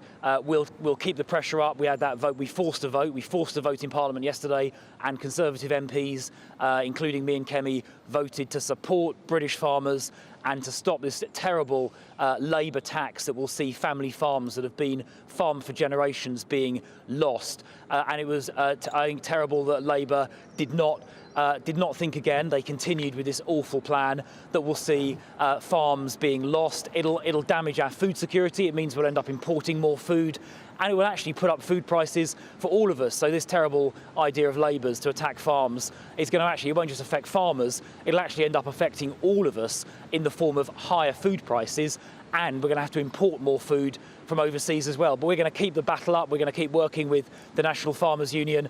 We're going to keep finding ways in Parliament to put Labour on the spot and try and engineer further votes, because we on the Conservative side are standing firmly with our farmers, just as we are standing with the pensioners who Labour have attacked, just as we're standing with the businesses who Labour have attacked, and just as we are standing with working people who Labour have also attacked with their swinging tax rises. Can I just ask you for a touch of realism in all of this? So, because I mean, right, I mean, it's your job to do these things in Parliament and to stand up against what you don't believe in. But with a super majority, will any of it actually make any... I mean, realistically, will any of it actually ever make any difference until Keir Starmer decides to call a general election? Well, I mean, you're right. Obviously, Labour, unfortunately, do have a big majority. It's partly because, you know, a lot of people who would ordinarily vote Conservative voted Reform, and that, as we warned, that let Labour win a massive landslide. So it is tough in Parliament. We are going to struggle to win votes, but we have a constitutional and a moral duty to fight for farmers and pensioners and working people and families, and we're going to do that. We're going to take the fight to Labour, and even if we're going to struggle to win votes, we're going to still try, of course, but even if we struggle to win votes, we're going to make the arguments. We're going to try and persuade the government to change their mind. We're going to try and mobilise public opinion. We were all out with farmers protesting in Whitehall a couple of weeks ago, and I think that, you know, I'm an optimist by nature. I believe if you campaign hard, if you work hard, if you fight hard, then you can bring about change. Obviously, the best way of doing that is to win an election and kick Starmer out. The public seem to agree, given his approval ratings are minus 32% already. I hope we can win the next election. We'll fight hard to do that. But in the meantime, we are going to work night and day. You can see me standing here in the dark, in the freezing cold this morning, taking the fight to Labour, because someone has to stand up for working people, pensioners, farmers, businesses and others, and that is our job in the Conservative Party. It's my job, it's Kemi's job, and no matter the parliamentary odds, we are going to keep fighting that fight. OK, well, we really appreciate your time and you standing in the dark and the cold for us this morning. Chris Philp, Shadow Home Secretary, good to see you. Thank you very much for your time. All right, let's sort of former advisor to Boris Johnson. Oscar Reddrop, morning to you, Morning. Oscar. What I find astounding in all of this, I mean, we've got to give a balanced view, but it just seems like the Labour government is presenting people like Chris Philp with so many open goals. I mean, the sort of impassioned plea at the end of what's going to happen, what they're going to do and what could happen in the next election. It is literally an open goal. There are plenty of open goals. I mean, Chris Philp just ran through at the end of that interview all the members of society who the government have really hacked off in the short amount of time they've been in power. Farmers, small business owners, pensioners, you know, the list goes on. However, I thought really quite skillfully addressed a slight elephant in the room, which is that what can the Conservative Party truly do to hold this Labour Party to account at the moment? And there's a cold, hard reality for people like Chris, who's a really, really good communicator, very, very experienced minister. The country aren't quite ready to listen to the Tory party yet. The credibility isn't quite there yet, and that takes real time.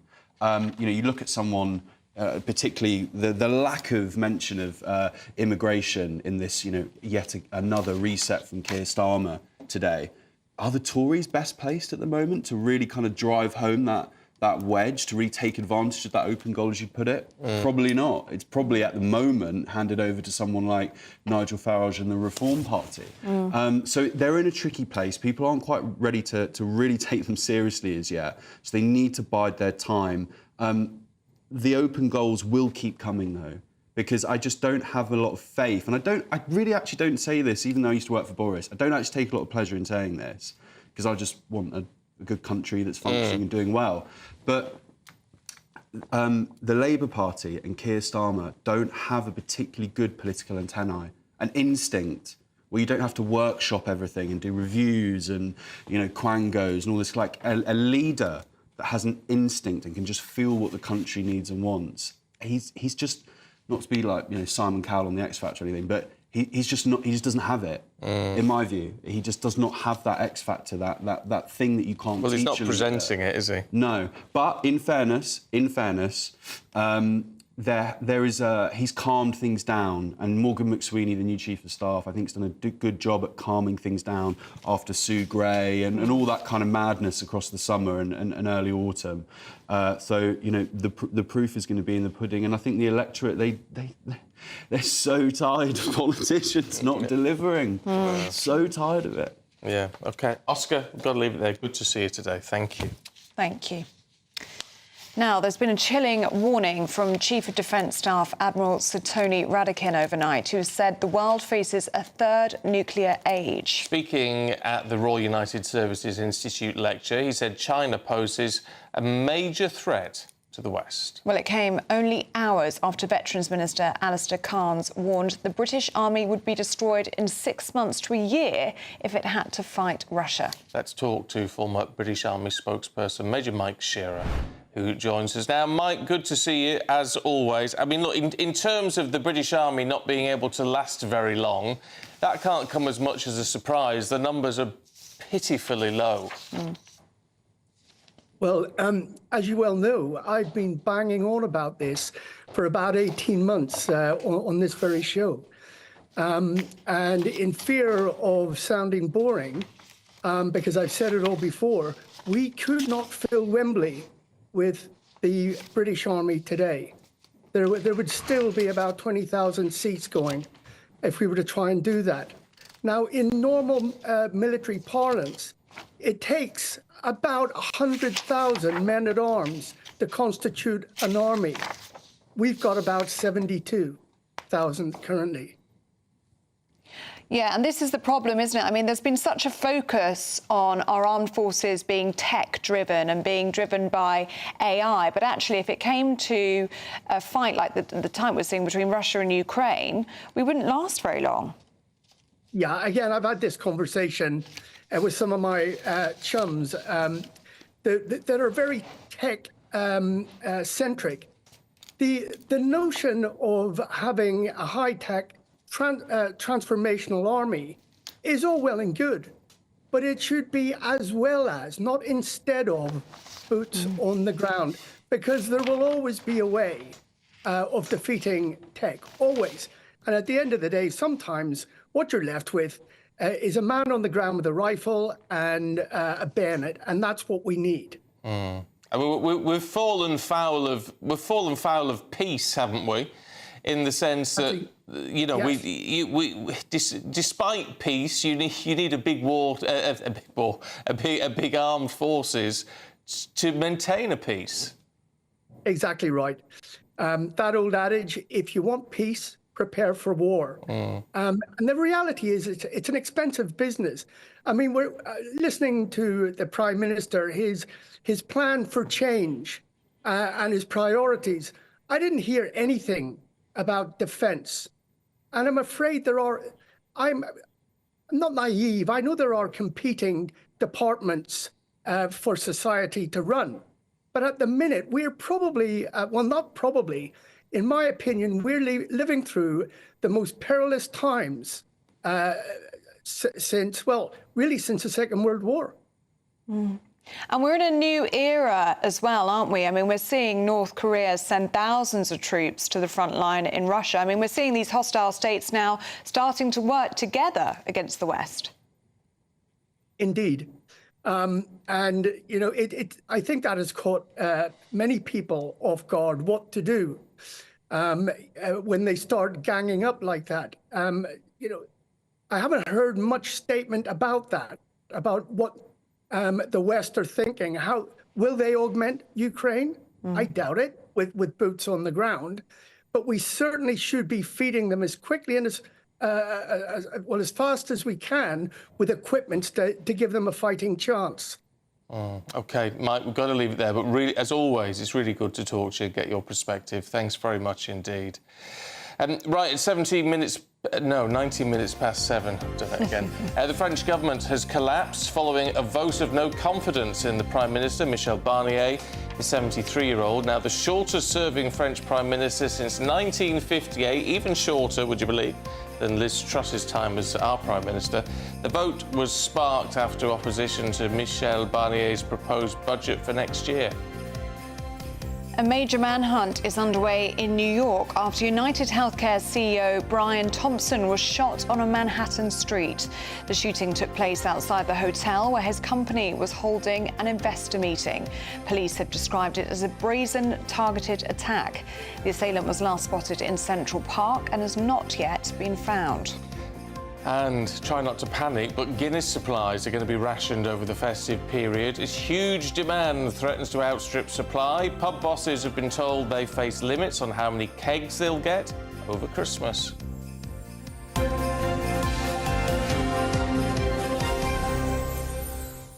Now, it's dire out there today. If you are inside, stay inside and watch GB News. That would be our advice. Alex Deacon's got all the details on the weather for you.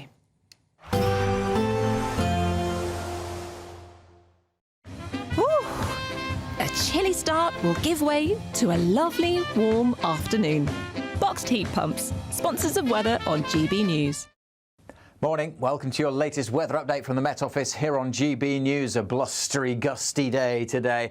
Many places having a fine morning, but some heavy showers expected. It has turned a lot milder, though, particularly so in the south. Pretty wet last night, thanks to this band of rain clearing away now from the southeast, and then some brighter skies following on. But also following on after that, heavy showers quickly coming into Northern Ireland and then becoming pretty widespread by this afternoon. Not just showers, gusty winds as well. It was very windy last night across northern Scotland. The wind strengthening this afternoon from the west. But look at the temperatures in the south. Likely to see values into the teens. The heavy showers becoming more extensive, spreading into eastern and southern parts of England through this evening, and some fairly heavy downpours crossing Scotland. A pretty wet day across the far north. Not as windy here as last night, but further south those winds are going to get lively. Gusts suddenly whipping up across southwest Scotland, Northern Ireland. We have Met Office yellow warning in place. That warning also covers North Wales, parts of northern England, even down into parts of East Anglia. Those gusty winds, as I say, suddenly whipping up as the showers come through. That line of heavy showery rain clearing away from the southeast this evening, and then many places will become clear through this evening. A few showers always feeding in on the gusty winds across parts of Northern Ireland, northwest England and northern Scotland. But many areas actually dry and clear overnight, turning a bit colder than last night. Temperatures well down into single digits and certainly feeling colder in the winds. For many, though, Friday will again start fine and dry with some sunshine around. Still a few showers across northern Scotland, quickly clouding over tomorrow across Northern Ireland as more wet weather comes in, and the sunshine likely to turn hazy across western England and Wales as this rain then trickles in across North Wales, southwest Scotland come the afternoon. That is part of a deep area of low pressure that's going to bring much more widespread heavy rain and strong winds on Friday night and Saturday. A nice bright morning will generate a lovely warm day, right through to the evening. Boxed Solar, sponsors of weather on GB News. Well, it's time now for our biggest and greatest Great British giveaway, and your chance to win £50,000 in tax-free cash. The biggest giveaway we've ever done. Here's how it could all be yours. It's the biggest, greatest Great British giveaway so far, with your chance to win a spectacular £50,000 in tax-free cash. 2025 could be amazing, with plenty of treats, holidays and fun on the horizon. How would you enjoy that cash? £50,000 will make someone our biggest ever winner. For another chance to win £50,000 cash, text cash to 63232. One entry costs £2 plus one standard network rate message, or text bonus to 63232. 63232. 5 entries cost £5 plus 1 standard network rate message. Go to gbnews.com/win. Entries start from just £2. You can call 0903 681 3232. Calls cost £2 plus your network access charge. Or post your name and number to GB10 PO Box 8690 Derby DE1 9TT. UK only. Entrance must be 18 or over. Lines close at 6 p.m. on the 31st of January. Please check the closing time if listening or watching on demand. Good luck. Yes, best of luck. If you do win, you can spend it all on Christmas decorations, perhaps. But when would you put them up? We'll be talking about that in just a moment.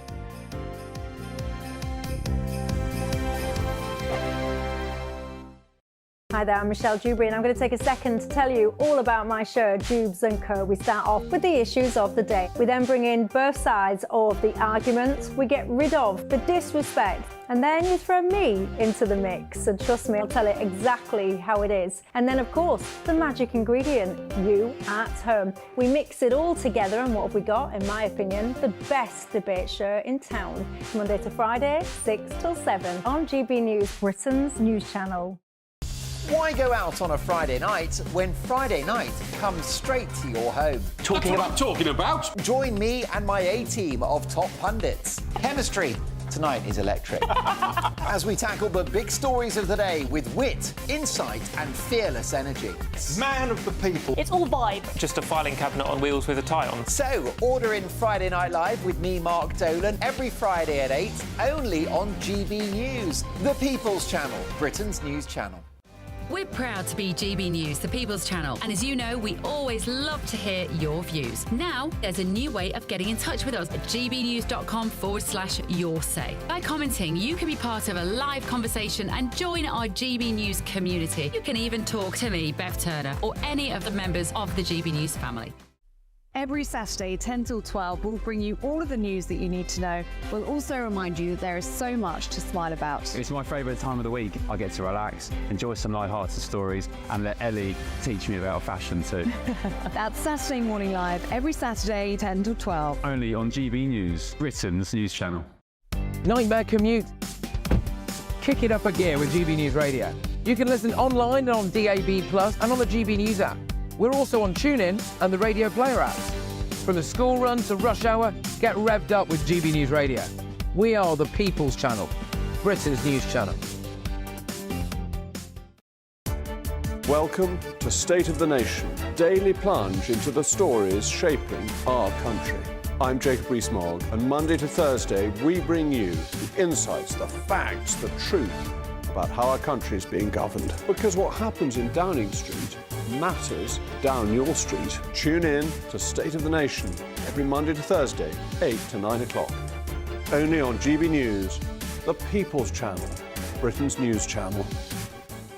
Good Afternoon Britain isn't just about us. The wonderful thing about this programme is it's about everyone watching. It's an interactive programme. Well, there absolutely is something to see here, and we're going to be talking about it more. Whether it's breaking royal news, Will, please bring us up to date, or indeed a particularly punchy speech in the House of Commons. Very, very curious. We bring it to you live, and then we bring you live reaction as well. That's Good Afternoon Britain, weekdays from midday. Only on GB News, the People's Channel, Britain's news channel.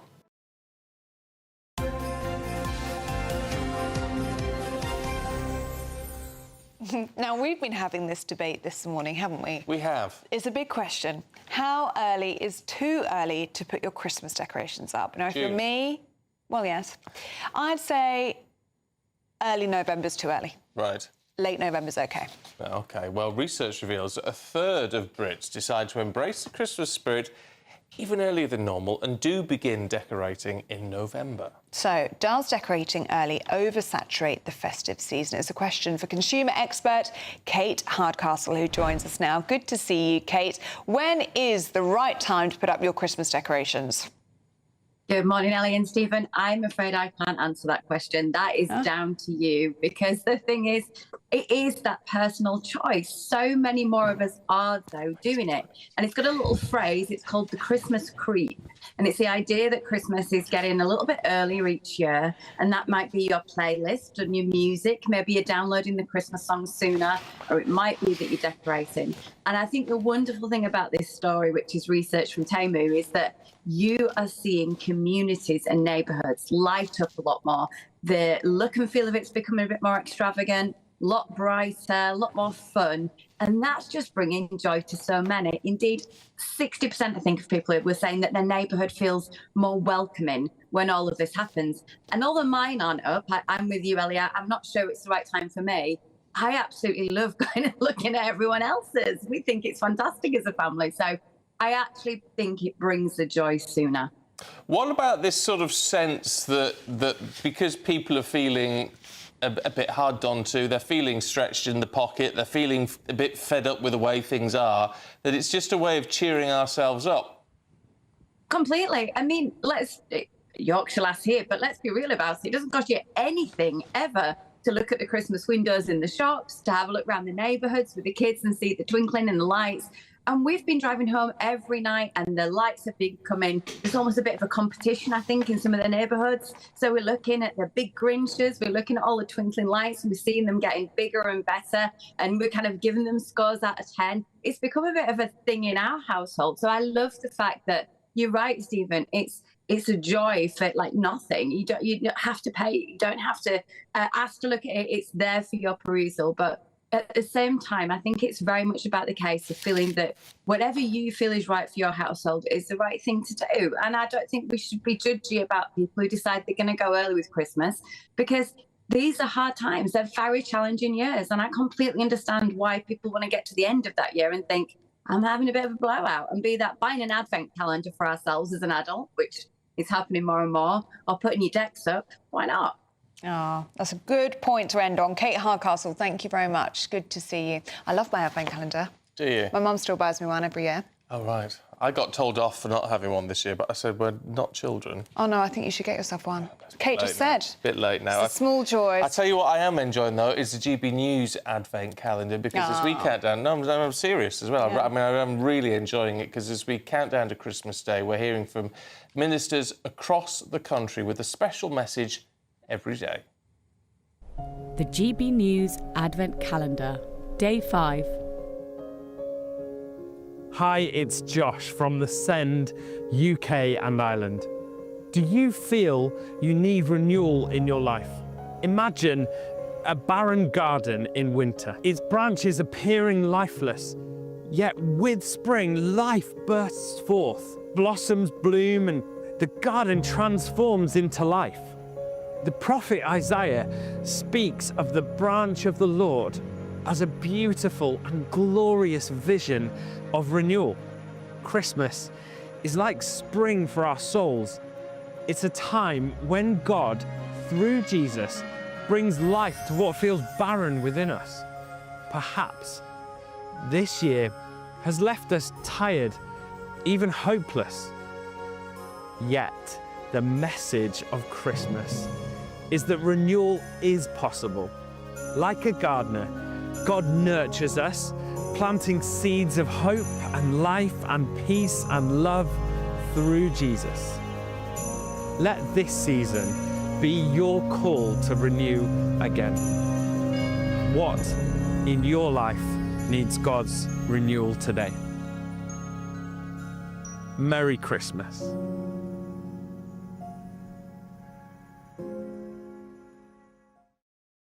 Oh, that's really lovely. Well, they are lovely, and they've all been lovely so far. And if you want to catch up with any of the messages so far, then go to gbnews.com/advent. And do you know what I like about that is I was going to ask Kate Hardcastle, has it all become too commercialised? Have we lost the true meaning of Christmas? And then there we have it. We need Messages to from prayer ministers and priests up and down the country, reminding us what Christmas and this time of year is actually all about. Absolutely. Right, we're going to find out what the sport is all about in just a moment with Paul Coyte.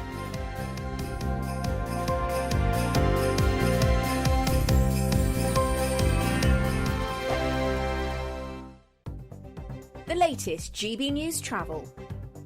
Good morning, I'm Russell Holding. In North Yorkshire, the A66 is closed in both directions after a vehicle overturned between the A1M at Scotch Corner and the A67 at Bowes. On the M42 from Staffordshire into Warwickshire, there's no fuel available at the Tamworth services off junction 10. On the M1 in Leicestershire, there's a lane closed southbound where someone's broken down at junction 21. For the M69 near Leicester, trains in Norfolk have been stopped between Norwich and both Brundle and Cromer because of a signalling problem. Also in Norfolk, the A1101 is closed at Welney because of flooding. On the M25 in Kent, the inside lanes close clockwise when there's an accident just after junction 2 for the A2, causing delays. In Wiltshire, the A303 is closed eastbound at Mere from Crab Lane to White Road because of flooding. Buses replaced trains between Newquay and St Austell again today because of emergency engineering work. That's the latest. You can stay up to date throughout the day by visiting our website, gbnews.com. Join me, Camilla Tominey, for a frank and honest discussion with those in power that cuts through the spin and gets to the heart of the issues shaping our nation. You haven't confirmed that you want to stand as leader, but you haven't ruled it out either. This report basically says that he's not fit to stand trial. Is he indecisive? Incompetent? I deliver the dose of reality Westminster needs. That's the Camilla Tominey Show at 9:30 every Sunday on GB News, the People's Channel, Britain's news channel.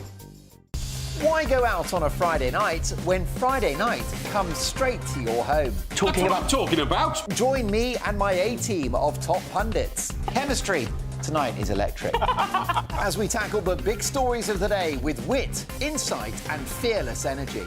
Man of the people. It's all vibe. Just a filing cabinet on wheels with a tie on. So, order in Friday Night Live with me, Mark Dolan, every Friday at 8, only on GB News, the People's Channel, Britain's news channel. Mark Dolan tonight is your weekend dose of news, debate and entertainment. This sounds like a wild conspiracy theory. Don't miss my big opinion. Mark Meets and my take at 10. Democracy is a funny old thing. And we don't do boring, not on my watch. I just won't have it. Let's go and get another glass of that bubbly. You've earned it. That's Mark Dolan tonight, Saturday and Sunday, 9 to 11, only on GB News, the People's Channel, Britain's news channel.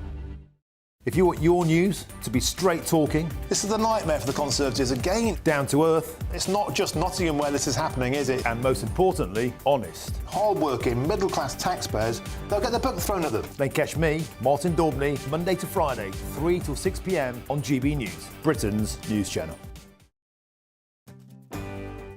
I'm Michael Portillo. This is GB News, the People's Channel, Britain's news channel.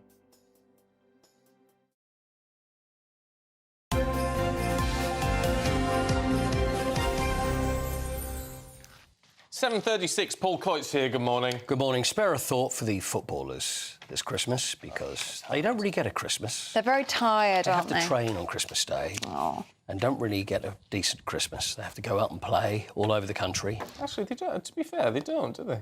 No. It's true. But they do get paid millions and trillions. They do. I've asked footballers before and said, well, do you do Christmas cards to each other? No. Because can you imagine what the Secret Santa is like with Premier League football? That'd be great. It's a Lamborghini. Yeah, you get a car. Look, we can actually limit this at £10,000 or something like that. But they don't do that. And, you know, they don't embrace the Christmas. A lot of footballers still complain about the fact that, it's just such a difficult time. You know... I wouldn't take a job where I had to work Christmas Day. Would you not? Every year. Yeah. You have, right? I have done it in the past. I've done the odd one here and there, but I wouldn't do it now. Yeah, absolutely. When I used to... I'm too long in the tooth. I know you're long in the tooth, and I'm too long in the tooth as well. When I was a young broadcaster and I insisted I'd do a breakfast show on the radio, and I insisted that my parents and the family, what they'd have to do, they'd get up. But I said, no, you've got to get back into bed because we've got to do the presents properly. No. So although I do a breakfast show and then I arrive back in right now, so it seems like it's real. Yeah. So I'm very strict when it comes to opening presents. Yeah, it's a good way of doing it. Stuff. It's going to be nice. Yeah. Should we do a little football? Let's. I'll fly through some of these. Newcastle 3, Liverpool 3. I mean, there was 25 goals in the Premier League in 6 games yesterday. So goals going in everywhere. Newcastle against Liverpool was a terrific game. Newcastle scored equaliser right at the very end. Everton thrashed Wolves. Wolves are struggling at the moment. Gary O'Neill... You know, he's now going in press conferences saying, you know, I feel very bad about this and we're trying trying our best, and I can understand, and I'll take responsibility.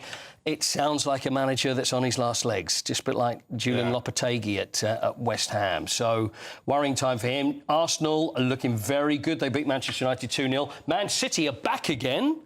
They beat Nottingham Forest 3-0. Oh, good, because they were having a bit of a tough time, weren't they? They were. No, but I like Forest. I mean, yeah, you like. I know. But Man City have lost, what, 4 or 5 games, was it? Well, it was their first win in 8. Ah, well, there you go. They'd lost a lot. So, rumours between... There was some sort of argument between Pep Guardiola and Kevin De Bruyne. Kevin De Bruyne was started yesterday, and he was very... Because they're unbeaten in the last, I think, 31 that he started.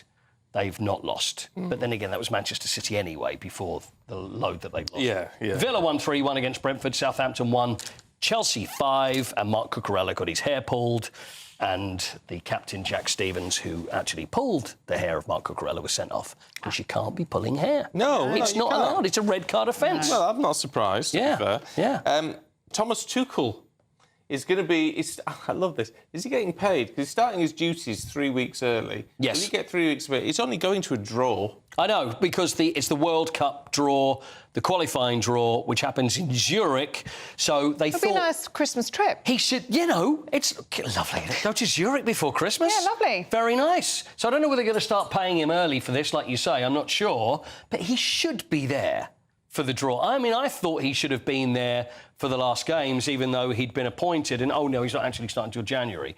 So England are seeded in the World Cup draw in pot 1 amongst all the big teams. Can you, out of 12 teams, if you can give me 4, I'll be very impressed. 12 countries in Europe, big countries, who would they be? France. Germany. France is 1. Yes, Germany is 2. Italy is 3. Spain is 4. Do you want to keep going? Germany. We've done that one. Netherlands. Oh, Netherlands. One more I want from you.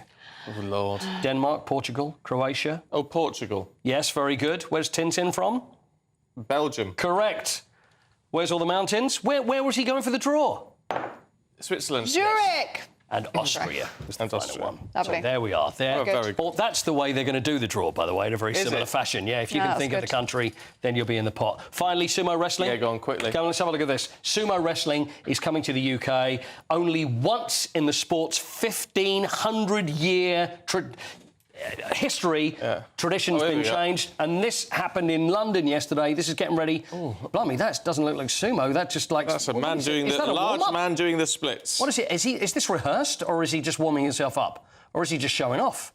Look at the elasticity of that large gentleman. First for me, it's very flexible. I think he's collapsed. Well, there's a sumo... So we've got the sumo man. For those that are listening on the radio, we've got a large sumo gentleman, as you would say, stretching, and then 2 sumo wrestlers fighting against each other. There will be... It's happening at the Royal Albert Hall in October. There's a doyo, which is the raised clay fighting stage, which they're going to put up. Spectators sit on cushions around the outside, chairs...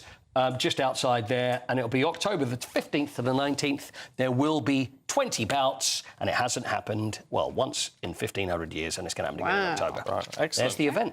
Very good. There we are. Fancy it. Very good. Give it a go? I'd like to see it in Japan. OK, fine. Same. I don't think I'd be buying tickets to Royal Albert Hall for sumo. You know, if you I'll get you tickets for the Japan one. Get any freebies. I'll definitely go. Definitely go. Paul, thank you. Thank you. We've got the papers with Charlie and Matthew in just a moment.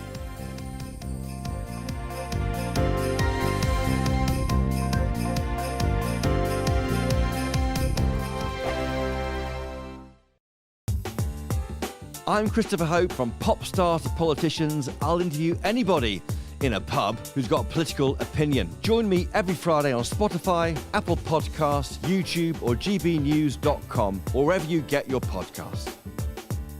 This is GB News, the People's Channel. Headliners. Tomorrow's papers tonight, every night from 11 p.m. This is Miss Universe fans hailing the end of wokeness and crediting the Trump effect after a biological woman, there's still some of them around apparently, has won the 2024 crown. She's Miss Denmark, because obviously the last decade, it's just been obese transgender smurfs from Papua New Guinea. They're the only people allowed to win any beauty contest, you know what I mean? You're not allowed to have any... Some of the trans women have won these. You definitely wouldn't say no.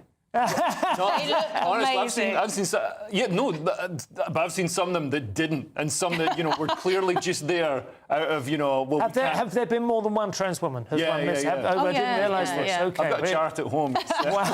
This one isn't trans. Victoria Kjær Thielvig, 21 of Denmark. Everything about that description says attractive. Nazis. Okay, I have seen pictures of her. She is very attractive. Yes. She is. Yes. I don't know exactly how to put it, but she is kind of not retro or vintage or so. She's quite an old-fashioned notion of beauty, just absolutely ice blue eyes. No penis. Absolutely extraordinary, clear skin and gorgeous blonde hair. I mean, it's absolutely kind of mid-70s. Apparently, the sanity's returned to the beauty pageant industry, so they can get back to sexualising 4-year-olds and promoting anorexia like they used to. So there is that. She will earn an estimated $250,000 annual salary working full-time as Miss Universe, and will live in a luxurious New York City apartment as she carries out her duties, which involve glass coffee tables and rich Saudi businessmen. Glass coffee tables. And visiting other planets and solar systems and constellations, I would imagine, of Miss Universe. Being concerned about animals. Yes, absolutely, and wanting to bring about world peace. I miss those days. GB News, the People's Channel. Join me, Nana Akwe, for an informative, interactive news programme with a difference. It's fun. No, you didn't say that, Dave. I'm so surprised. I think there's an element of truth to that. Join me from 3 p.m. every weekend, only on GB News, Britain's news channel. We're proud to be GB News, the People's Channel, and as you know, we always love to hear your views. Now, there's a new way of getting in touch with us at gbnews.com/yoursay. By commenting, you can be part of a live conversation and join our GB News community. You can even talk to me, Bev Turner, or any of the members of the GB News family.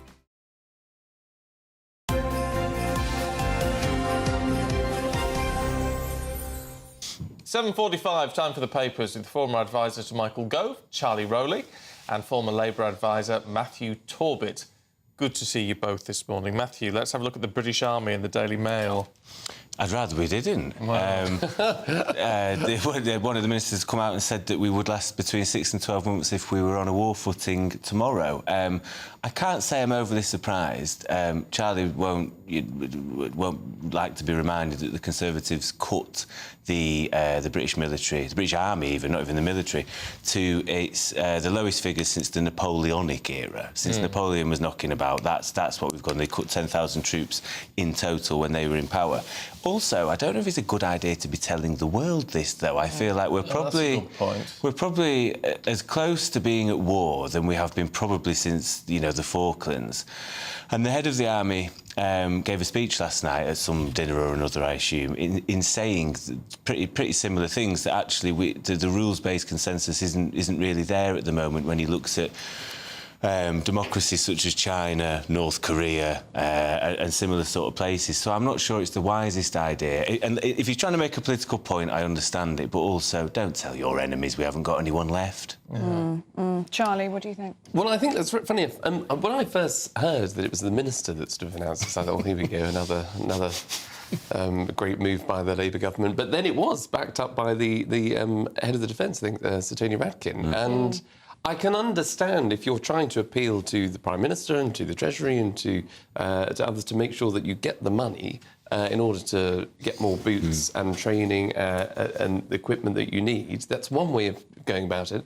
But I was a bit shocked because, as Matthew says, you've told the world, and particularly, when you may be not just lending equipment to Ukraine, but you might have to intervene in other parts of Europe, that we don't have the resource, or we wouldn't last a year if we were in major conflict. We don't fight on our own footing, though, do we? This is the thing. We tend to fight within NATO. That's true. And also, the other thing that I think we don't talk about enough is it's not really boots and bullets anymore. It's cybersecurity. It's sort of biochemical. No, I think there's still an element of both. But if Russia wanted to go to war with us tomorrow, they'd hack the NHS. They'd hack our transport systems. Well, imagine biochemical weapons. So I wonder how difficult it would be with the NHS, because the eye, Charlie, is on about the weight loss jab. And they're saying it is going to be rolled out on the NHS in England, so if you want it, you can get it, as long as the doctor says yes.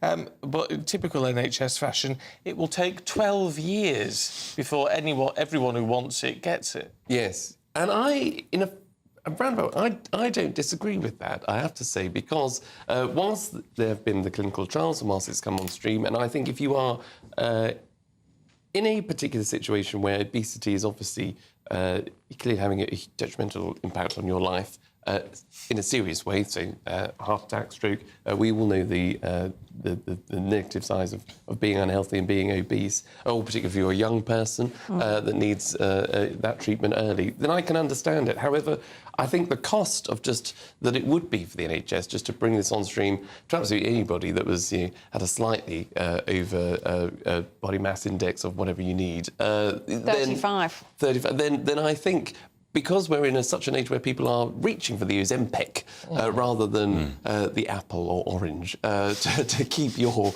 body weight in check, as you can tell, I'm You're quite for the Mars bars, aren't you? I'm a fan of the fruit, and so I think most people are not taking matters into their own hands properly. They're not having healthy lifestyles. They're not doing the exercise that you need to, and I think to just allow this to spiral onto the NHS and for this to be the go-to rather than alternative treatments, I think it's probably why it will take so long. So I'm not against it being a phased approach. Well, no, it depends if it's going to... It's those people who need it and the clinically obese and what have you. I just wonder whether... My brother's on one of these injections. He's autistic and diabetic, and actually it's his birthday tomorrow, so happy birthday, Louis, for tomorrow. Oh. He's on one. He's lost 2 stone. He feels a lot better, feels a lot fitter. But it doesn't change how you view food necessarily. No. It's almost like a bit of a quick fix. So we went out for some food when he came down to London more recently, and he ordered what he would probably have normally eaten. Now, because his stomach sort of shrank and he can't eat as much, he's only eaten half of it and go, I feel a bit sick, actually, I can't do this. But his mindset is still going, I need to eat all this. So it's how you get to that point. But it's a diabetic drug. That's the point. It's a diabetic drug which they noticed the side effects of patients on it were losing a load of weight. So that's how they... But you're right, though, in terms of long-term, you don't learn anything, do you, like, nutritionally? You're not learning anything about how to fuel your body. And it does mean that when you come off these injections, inevitably you're just going to pile the weight back on because those lessons haven't been learned about... Yeah, it's a bit like diets, the right isn't thing it? to eat. Yeah. I always think if you've got to start a diet, therefore you sort of stop it, and therefore you might end up putting back on. I think it's... People need help with these sort of things, and I think a lot of obesity comes down to things like mental health issues, probably trauma and other things. It's not just about... It's about lifestyle, because, otherwise, we end up becoming, a nation of fatties and a nation of, depressants, where, people are just reaching for the pills, or GPs are just prescribing tablets or injections to lose weight or to be happy. We can't be in that situation. We can't allow ourselves to be in that situation when there are small steps that people can take, whether it's work-life balance, whether it's healthy eating and exercise, and just lifestyle changes that can make us happier and healthier. Well, they can do, but there are always cases where medication is needed. This is the thing. But anyway, let's before we big debate on that one. Matthew, the post office. This is in the Daily Mail this morning. The post office is trying to get rid of Horizons. Heck, no surprise, because it's still in play. But apparently, the new system is not working. Well, it's a great start, isn't it? So they're trying to get rid of the replacement because setbacks have caused it to skyrocket as much as £2 billion. Might sound like a bit of a simple bloke down the pub with this sort of one, but I just think loads of supermarkets have tills that work. Like, what is this system? What's the complications around the system where they can't, they can't find what they need? Obviously, the previous system didn't work, rightly so. It's been junked. It seems to be that hard, can it? Well, I think so, and obviously somebody may say, well, actually it is, and this is why it's taking so long. But I just think it's almost like an epitome of where we are as a country, that nothing seems to work, everything costs a fortune, and it seems like somebody's laughing all the way to the bank and on the take, really, as far as I can tell. Couldn't agree more. Matthew, you're meant to be on opposite sides of all of this, you're agreeing too much. Matthew, fans of Guinness face a longer wait. Yeah, we were just talking about this in the green room. I think I was reading the other week that Guinness is the most popular beer in the country now, and actually when I was growing up and started drinking, it was always around, but it didn't seem to have the popularity as it did. I think it's got cooler all of a sudden, hasn't it? Yes, I think younger people are drinking it. I was a big Guinness fan. I'm a recovering alcoholic, but for the last 2 years, I've enjoyed the Guinness Zeros. Taste very, very similar. Very good, I like them. They are, and actually, what I was saying to Charlie earlier is, it's now, apparently, the Guinness Zero is outstripping demand for the normal Guinness. Really? Apparently, I don't know if it's people wanting to not drink during the week or whatever else, and it's got to the point, even before this story, that they were struggling to keep up with demand. So, I know you said earlier, don't panic. I like a Guinness, so I would panic, everyone at home, because Are you Christmas. panicking, Charlie, or mind you, the Aperol Spritz is in plenty supply? Cosmo. He's got plenty of champagne at home, hasn't he? Look at him, you know. Well, I'm quite fussy. What I have to drink sometimes. I won't swallow anything, but I'll have a lager at the football. I was at the football last night. Football? I was. Yep. Arsenal beat Manchester United. Very good game it was too. I like a lager with the lads. With the lads. But I think Guinness is becoming more popular. I think rugby is helping with that because it's traditional. I think people have a lot. Would you have a Guinness at the rugby? I would. But also, zero, whether it's zero Guinness or whether it's alcohol-free booze is on the rise as well. So not much fun at Christmas party if you ask me. But no, well, that's what you have to do when you're sober. Thank you both. We'll see you later on. Thank you too. Let's have a look at the weather with Alex Deacon.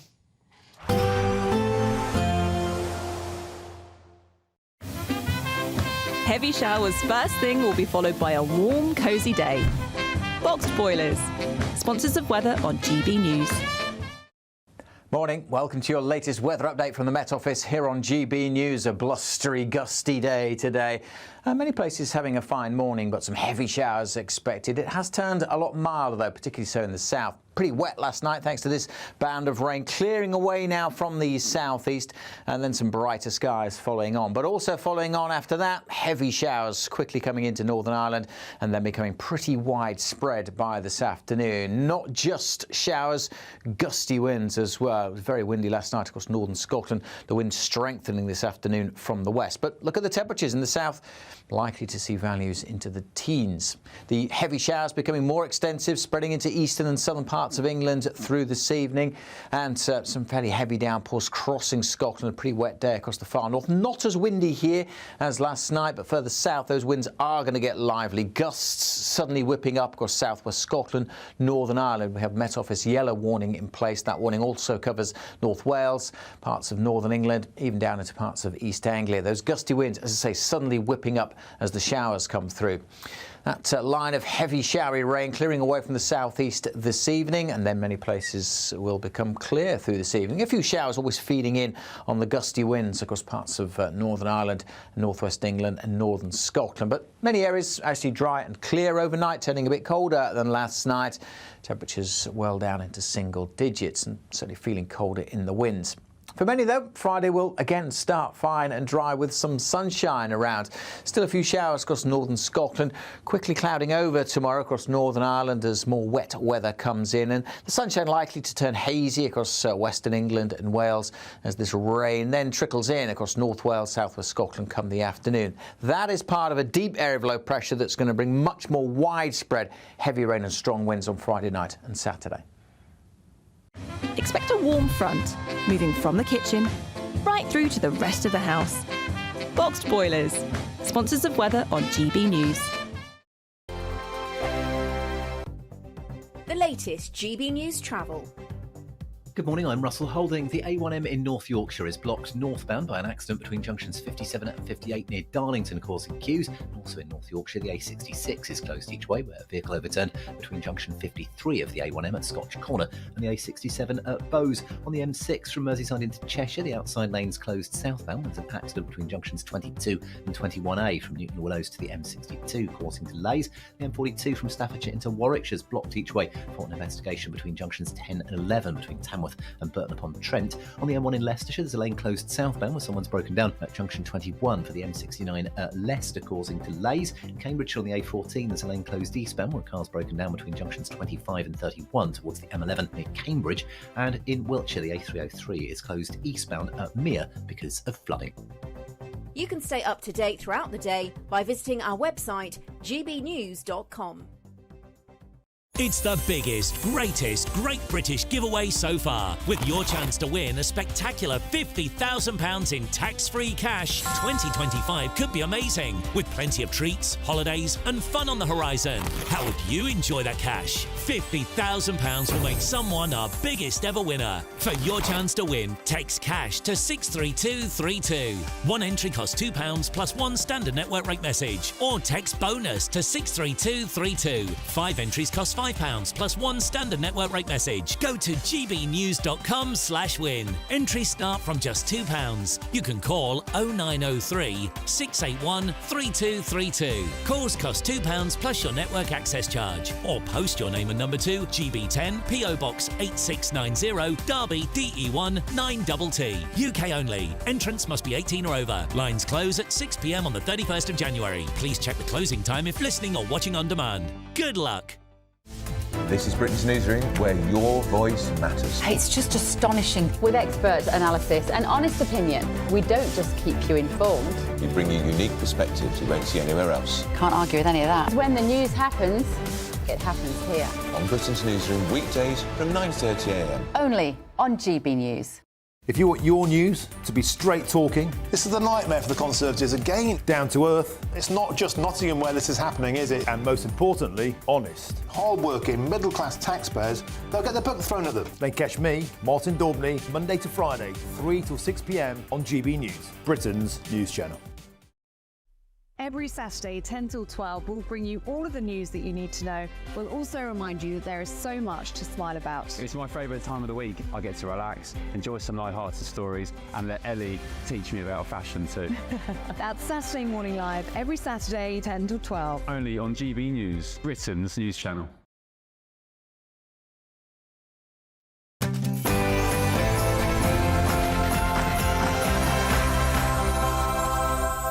Good morning. The Prime Minister to announce his plan for change. As Sir Keir Starmer looks to refocus the government on key new missions. But the PM faces political pressure from the right. But how high will migration be on his priority pledges?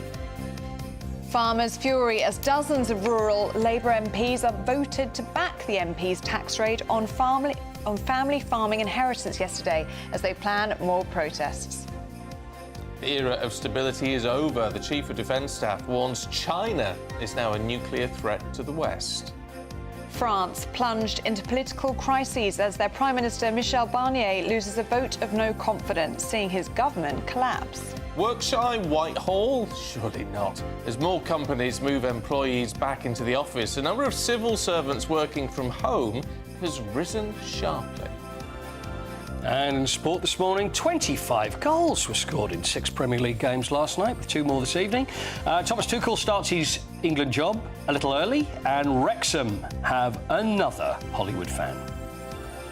A blustery, gusty day today. There are Met Office yellow warnings in force and more wet and windy weather to come right the way through to the weekends too. Join me later for a full forecast.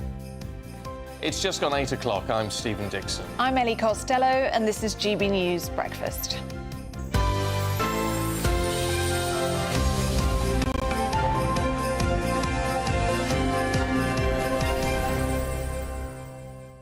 Just an interesting one on the old alcohol-free stuff we're talking, because Guinness, apparently there's a shortage of Guinness this Christmas. Yeah.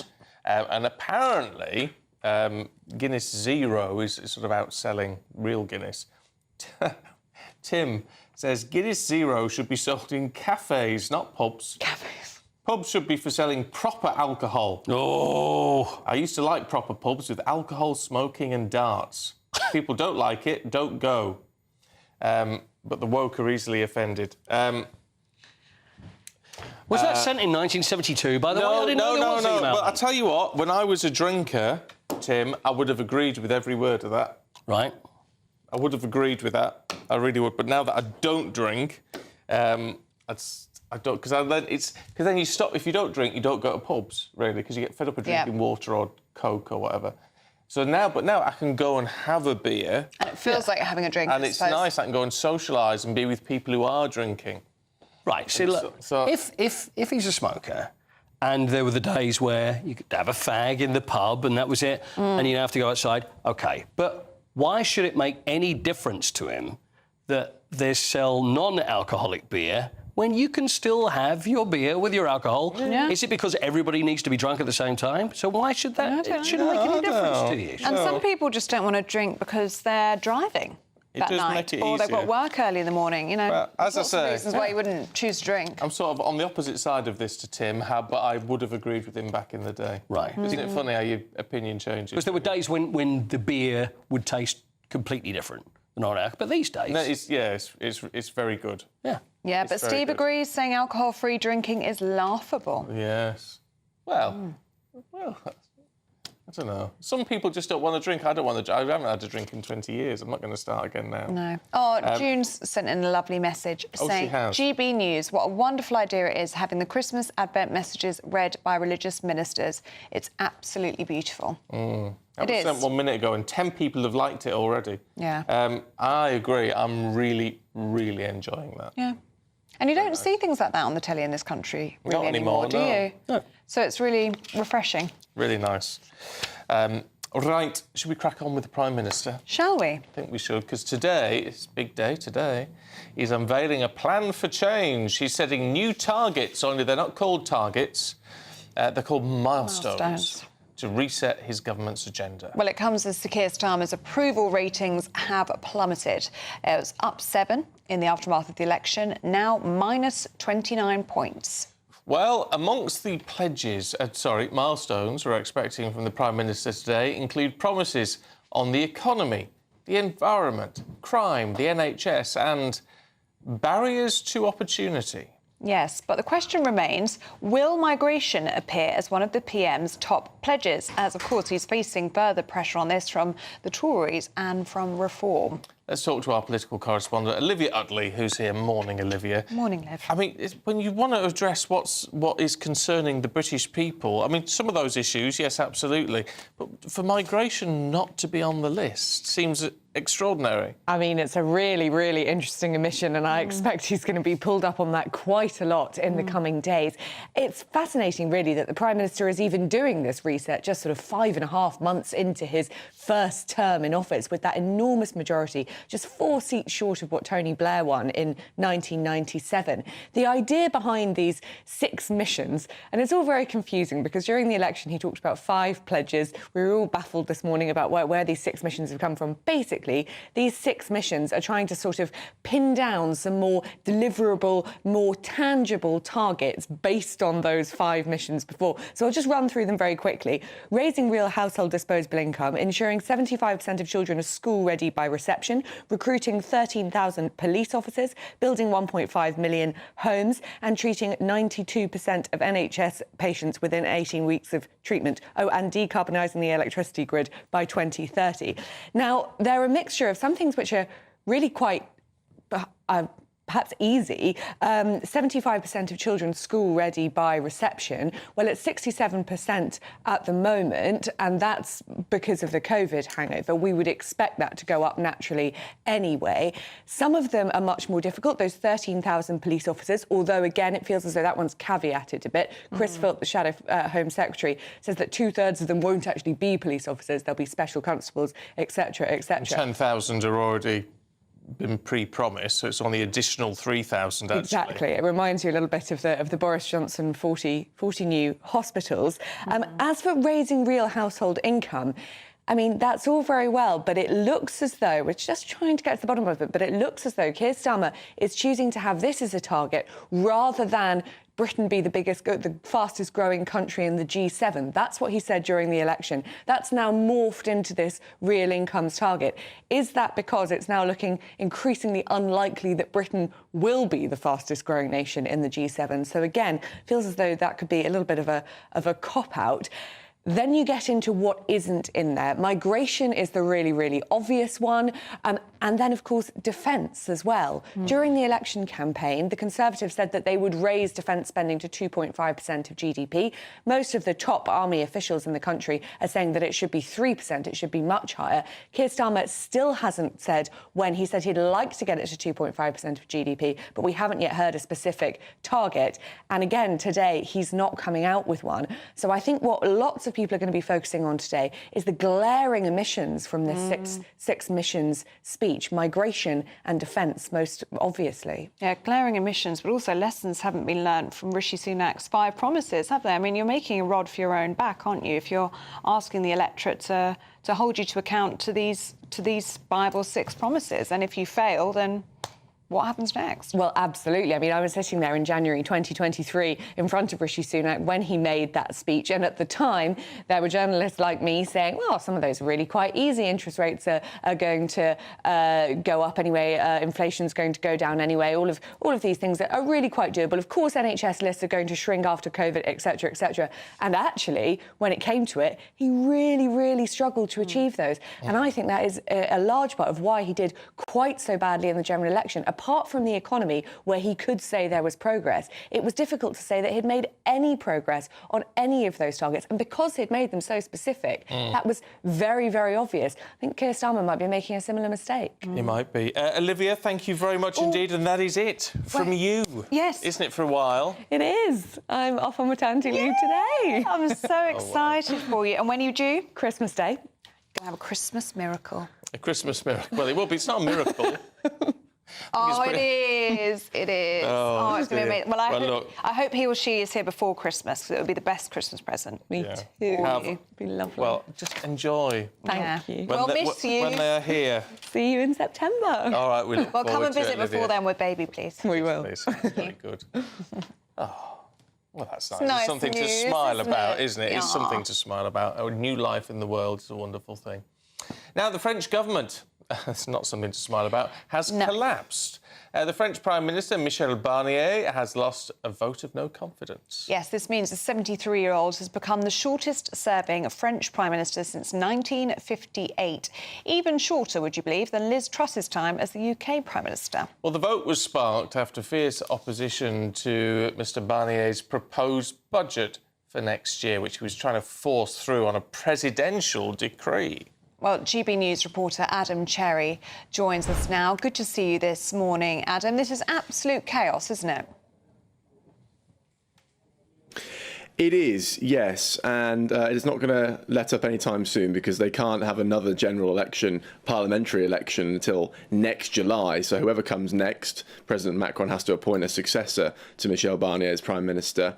Whoever comes next will face similar issues in the Parliament because there's no majority for any party following those summer elections that Macron himself called, that snap election. So, as you said, Barnier will now stay as a caretaker Prime Minister for the foreseeable until his successor is appointed. But it speaks to the overall chaos that's happening across Europe. If you just look at what's happening in Germany as well, they're having a snap election in February, and there's a rise of sort of pro-Moscow sentiment in countries like Romania and Hungary. So as Donald Trump comes into the White House in January and Europe faces this turmoil, there are questions for the Prime Minister here, Keir Starmer. Where does he turn? How does he manage these ongoing crises? What's his position on this? So it's quite extraordinary, as you say. He's only been Prime Minister since September, even shorter than Liz Truss.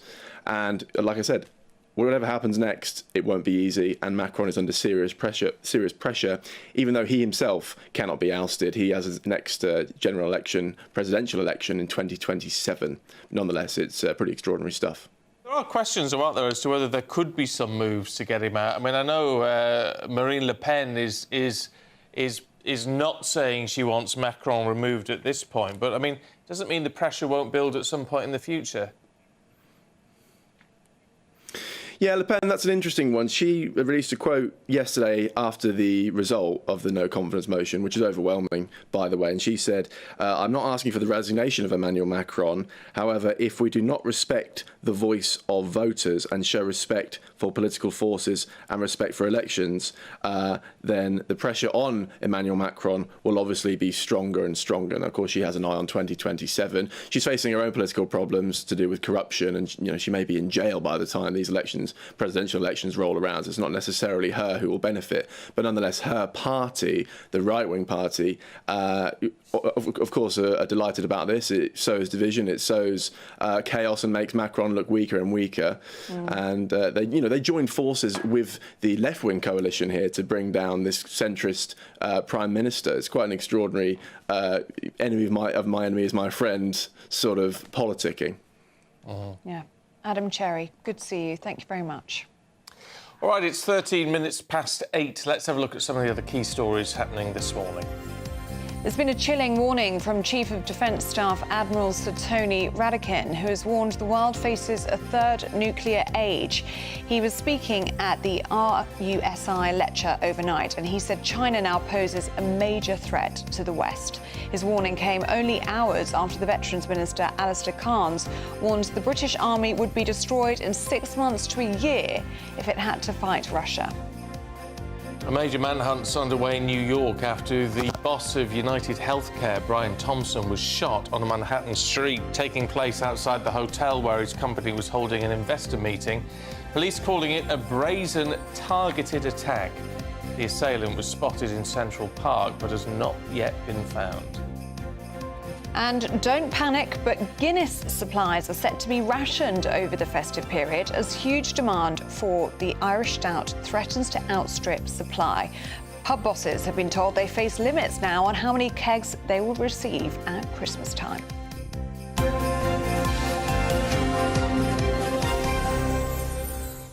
There's a great art to pulling apart a Guinness. I was just thinking that. Yeah. I think that's part of it, because it is, yeah. You have to pull it 3/4, let it settle. Yeah. Top it up and then do the shamrock. It's part of the shamrock. I don't think many places do it like that anymore. Oh.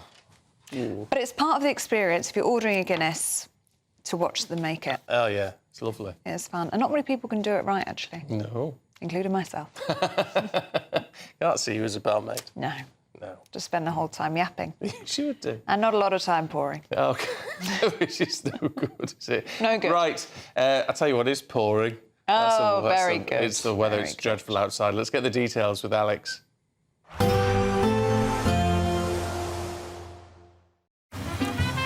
Despite the morning rain, it'll be a nice, warm, cosy day ahead. Boxed heat pumps, sponsors of weather on GB News. Morning, welcome to your latest weather update from the Met Office here on GB News. A blustery, gusty day today. Many places having a fine morning, but some heavy showers expected. It has turned a lot milder, though, particularly so in the south. Pretty wet last night, thanks to this band of rain clearing away now from the southeast, and then some brighter skies following on. But also following on after that, heavy showers quickly coming into Northern Ireland and then becoming pretty widespread by this afternoon. Not just showers, gusty winds as well. It was very windy last night across northern Scotland. The wind strengthening this afternoon from the west. But look at the temperatures in the south.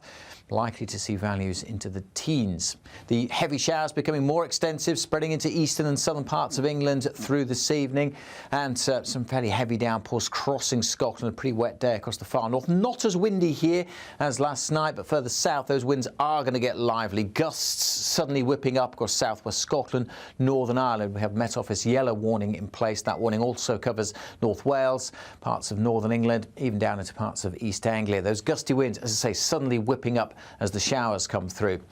That line of heavy showery rain clearing away from the southeast this evening, and then many places will become clear through this evening. A few showers always feeding in on the gusty winds across parts of Northern Ireland, northwest England and northern Scotland. But many areas actually dry and clear overnight, turning a bit colder than last night. Temperatures well down into single digits and certainly feeling colder in the winds. For many, though, Friday will again start fine and dry with some sunshine around. Still a few showers across northern Scotland, quickly clouding over tomorrow across Northern Ireland as more wet weather comes in, and the sunshine likely to turn hazy across western England and Wales as this rain then trickles in across North Wales, southwest Scotland come the afternoon. That is part of a deep area of low pressure that's going to bring much more widespread heavy rain and strong winds on Friday night and Saturday. There will be a light breeze in the morning, leading to a warm front. Boxed heat pumps, sponsors of weather on GB News. Well, it's time now for our biggest and greatest Great British giveaway this year. Your chance to win £50,000 in tax-free cash. Did you know it's the biggest cash prize that we've ever given away? I did know that. You did? I did know that. Oh, great. Well, it could all be yours. Here's how. It's the biggest, greatest Great British giveaway so far, with your chance to win a spectacular £50,000 in tax-free cash. 2025 could be amazing, with plenty of treats, holidays and fun on the horizon. How would you enjoy that cash? £50,000 will make someone our biggest ever winner. For another chance to win £50,000 cash, text cash to 63232. One entry costs £2 plus one standard network rate message, or text bonus to 63232. 5 entries cost £5 plus one standard network rate message. Go to gbnews.com/win. Entries start from just £2. You can call 0903 681 3232. Calls cost £2 plus your network access charge, or post your name and number to GB10 PO Box 8690 Derby DE1 9TT. UK only. Entrance must be 18 or over. Lines close at 6 p.m. on the 31st of January. Please check the closing time if listening or watching on demand. Good luck. So many lovely views coming in for Olivia, who's going on maternity leave today. East Coast Guy says, congratulations, Olivia. Hoping all goes well for you both. Ross says, all the best, Olivia. You're going to be a great mom. I'm sure she will. Yeah, she will be. She'll be amazing. Jeremy says, all the best to you, Olivia, the hubby and the little miracle coming your way. Oh, it's going to be great. It is good. Oh, Billy says, hope the next chapter in your life, Olivia, is a pleasant one. Oh, well, it'll be fabulous. It'll be an adventure. It'll be hard work. It is, isn't it, being a new parent? Hard work, but it'll be fabulous. Yeah, and I hope nice. he or she is here before Christmas Day. How nice will that be to have a little newborn on Christmas Day? I just think it's lovely. A little new life in the world. Oh. It's a good thing. We all need something to smile about, don't we? Yeah, we do. So there you go. Lovely news for you this morning. Still to come, though. Work-shy Whitehall. Why are more and more civil servants working from home since the election? We'll debate it in just a moment.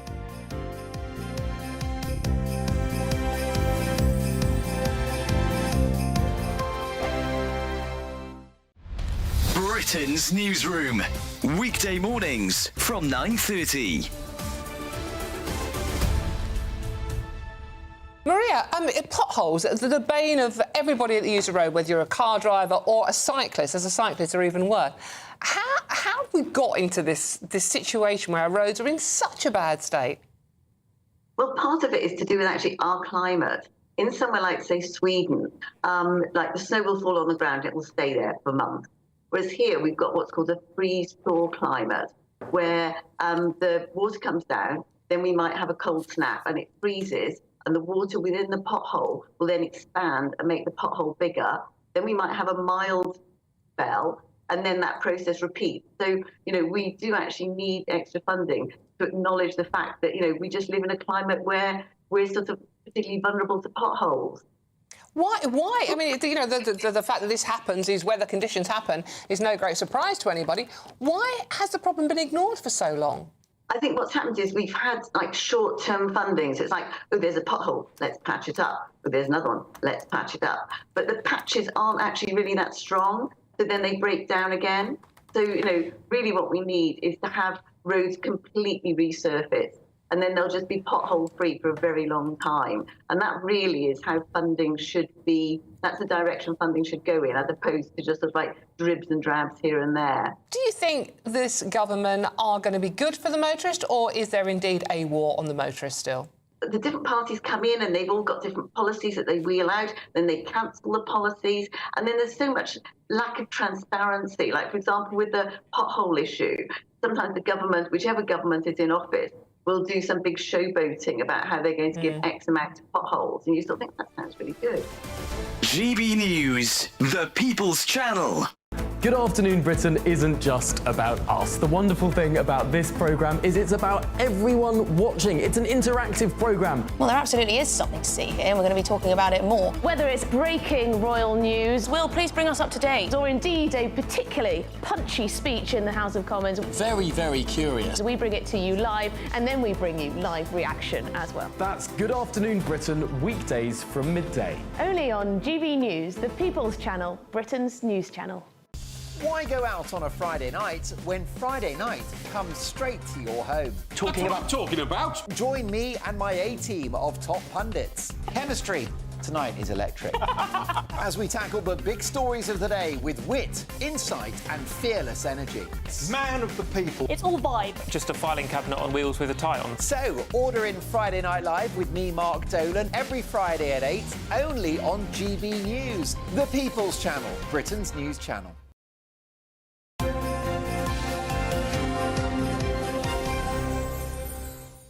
It's 8:22 now. New research has revealed that working from home is getting worse than ever in the civil service since Labour came to power, with office attendance falling in 13 government departments. Well, this morning we're asking, has Whitehall become work shy? Well, joining us to debate this morning is political commentator Suzanne Evans and former civil servant and podcast host Sharon Gafka. Really good to see you both this morning. Sharon, you were a civil servant for 6.5 years, I believe. Were you ever work shy? I would never have considered myself work shy. In fact, actually, I was in the office in some of my positions for 5 days a week. So, yeah, I can't say that I would be. Have they become work shy now? I don't think, from my experience and the colleagues that I've had, I wouldn't say that any of them are work shy. I'd say they work incredibly hard. But I think that quite a lot of the time with the changing governments and a lot of the administrations I've worked in, they move the goalposts quite a lot of the time. So you feel like you can't achieve the outputs that you want to achieve, especially if people from the top don't necessarily know what they want to achieve. Suzanne, what do you make of all this? I mean, is it necessarily work shy if people are working from home? Well, not necessarily. I've worked from home as being self-employed for quite a lot of my career, and I don't think I work any less hard as a consequence of it. But I also know that there are perils of working from home. It's very, very easy to get distracted, for example, by, I don't know, housework or phone calls or people calling around or whatever it might be. So there are a lot of distractions, I think, working from home. But the facts really here speak for themselves.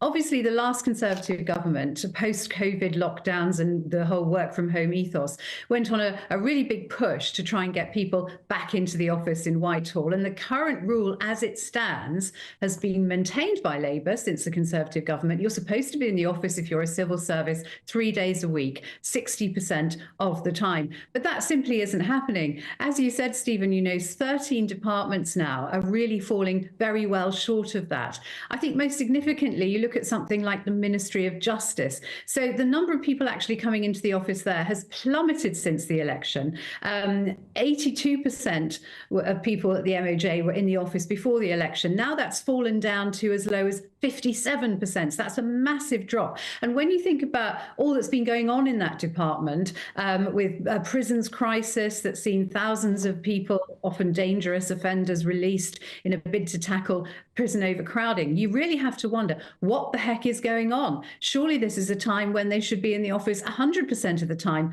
not just over half of the time. So I think there's a real problem here. And I think the civil service recognises that Labour isn't going to be as tough on them as the Conservatives were. And indeed, the Business Secretary, Jonathan Reynolds, has said this in so many terms. He says, I think flexible working is good for productivity. And before the election, he labelled Jacob Rees-Mogg's plan to get civil servants back into the office as pretty bizarre. I think that tells you everything about the ethos under the Labour government.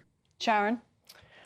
I think that, I don't know what it's like now in the Ministry of Justice, but when I was there, I think it was 4 civil servants to a desk, because they are trying to cut down bills in terms of their infrastructure. So I think that made it incredibly difficult. And when I was in the office, sometimes you'd be so far away from your own team because that was the only place you could get a desk. It kind of felt like, what's the point of even being here? But I don't know exactly, I mean, I can't comment on what it's like now, having not been there for a number of years, but I remember it being extremely challenging when I was there. But I was just going to say, but if what you're saying is it was difficult to even be close to your team when you were there, I mean, it must be even worse if you're working from home. Don't you need that team connection? Sharon? I mean, yes, you do, but then maybe it's down to the government to try and increase the number of desks available, or like the places that you can work with your team face-to-face. Otherwise, it kind of defeats the point, and probably that's why people find it more productive to be at home. I know I did in certain jobs as well. And Sharon, in terms of the challenges that Suzanne outlined there, including the prisons crisis and a shortage of spaces, should it be the case where when there is a crisis like that occurring in the country, that civil servants need to be in 5 days a week and they need to be seen to be in?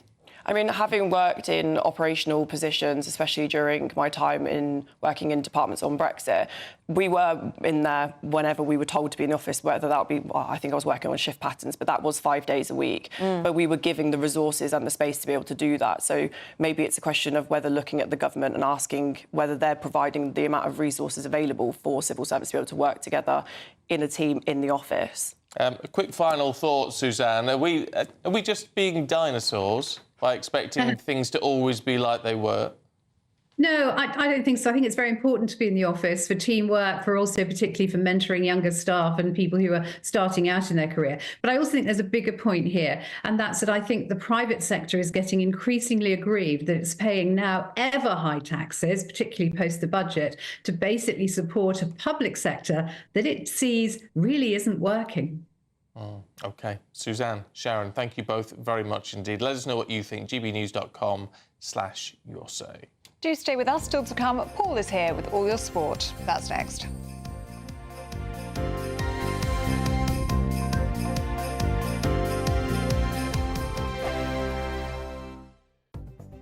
The latest GB News travel.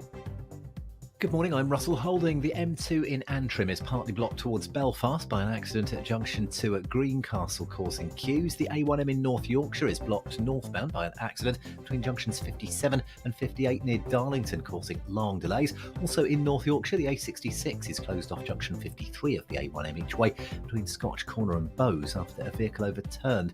On the M25 in Hertfordshire, the inside lane's closed anti-clockwise after a breakdown and accident just before junction 20 at Kings Langley, with queues almost back to junction 22 near St Albans.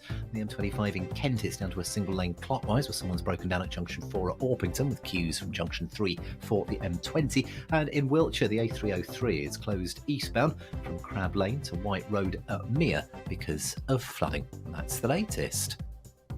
You can stay up to date throughout the day by visiting our website, gbnews.com.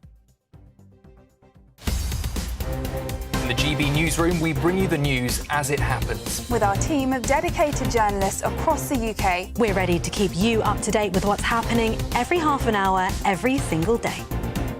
Bulletins here on GB News, the People's Channel, Britain's news channel. Nightmare commute? Kick it up a gear with GB News Radio. You can listen online and on DAB+ and on the GB News app. We're also on TuneIn and the Radio Player apps. From the school run to rush hour, get revved up with GB News Radio. We are the People's Channel, Britain's news channel. We're proud to be GB News, the People's Channel. And as you know, we always love to hear your views. Now, there's a new way of getting in touch with us at gbnews.com/your say. By commenting, you can be part of a live conversation and join our GB News community. You can even talk to me, Bev Turner, or any of the members of the GB News family. It's Patrick Christie's Tonight, and here we do things differently. It's explaining the absolute madness of this, doesn't it? It's explosive. I mean, this is very good. It's lively. 850. Your government sat there short and it did nothing. It's controversial. And the Middle East has been in turmoil since before I was born. It's everything you need to kickstart your evening. Everyone's had their Weetabix tonight. I love to see it. That's Patrick Christie's Tonight, weeknights from 9 p.m. Only on GB News, the People's Channel, Britain's news channel. Join me, Camilla Tominey, for a frank and honest discussion with those in power that cuts through the spin and gets to the heart of the issues shaping our nation. You haven't confirmed that you want to stand as leader, but you haven't ruled it out either. This report basically says that he's not fit to stand trial. Is he indecisive? Incompetent? I deliver the dose of reality Westminster needs. That's the Camilla Tominey Show at 9:30 every Sunday on GB News, the People's Channel, Britain's news channel.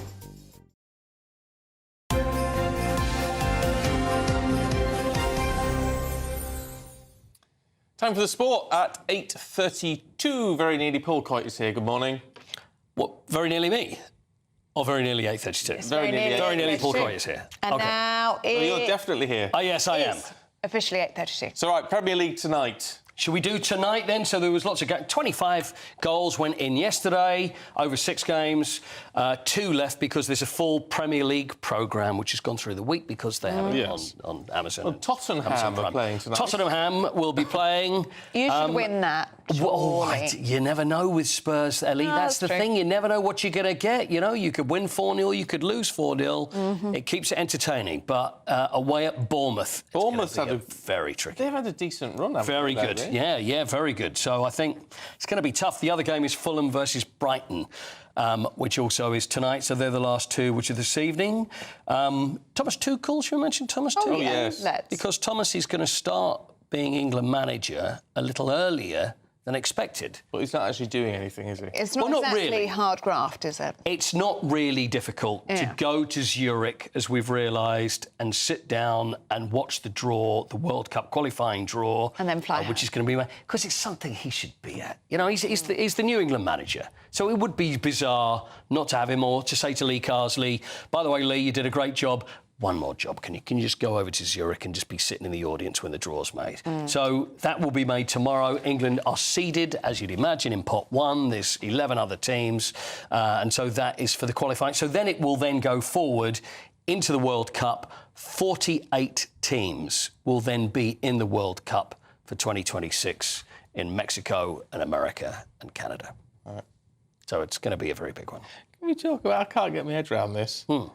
Wrexham. Yeah. I mean, all best of luck to them now, but now they have these virtual reality watch parties. They're great. In Hollywood. I love this. Yeah. With Danny DeVito. Danny DeVito. See, the thing is, of those, it's that bar. It's kind of like I say it's a bar. I think, what do they call it? They call it an immersive sports dome, Stephen. An immersive sports dome. And we've highlighted this before. So you go in there, and it's brilliant because the screen is so big, 9,600 square foot screen with 8K resolution. That's very good, isn't it? It's very good. I believe that is. Very good. So it looks like, when you sit there, it's so big, it looks like you're actually sitting in the stands. But being Wrexham and being Rob McElhenney and also Ryan Reynolds, a spattering of celebrities that are now supporting Wrexham, now they're up in League One. Danny DeVito. Let's have a look. Can you spot Danny in there somewhere? Now, that looks like you're actually watching the game for those on the radio. But there you see, it looks like you're in the stand, but you can see now as it moves back that it is a bar. And then the screen is so big. Look at Very clever. There he is. Oh, there he is. There's Danny DeVito. He's tiny in real life. Oh, he is very small. Tiny, yes. He's not only tiny in real life, he's tiny in everything. In all lives. He's fantastic, though, Danny DeVito. He is. Great But actor. I always wonder when you see them, go, oh, this... You're thinking, are you just joining in? Or are you really excited, Danny?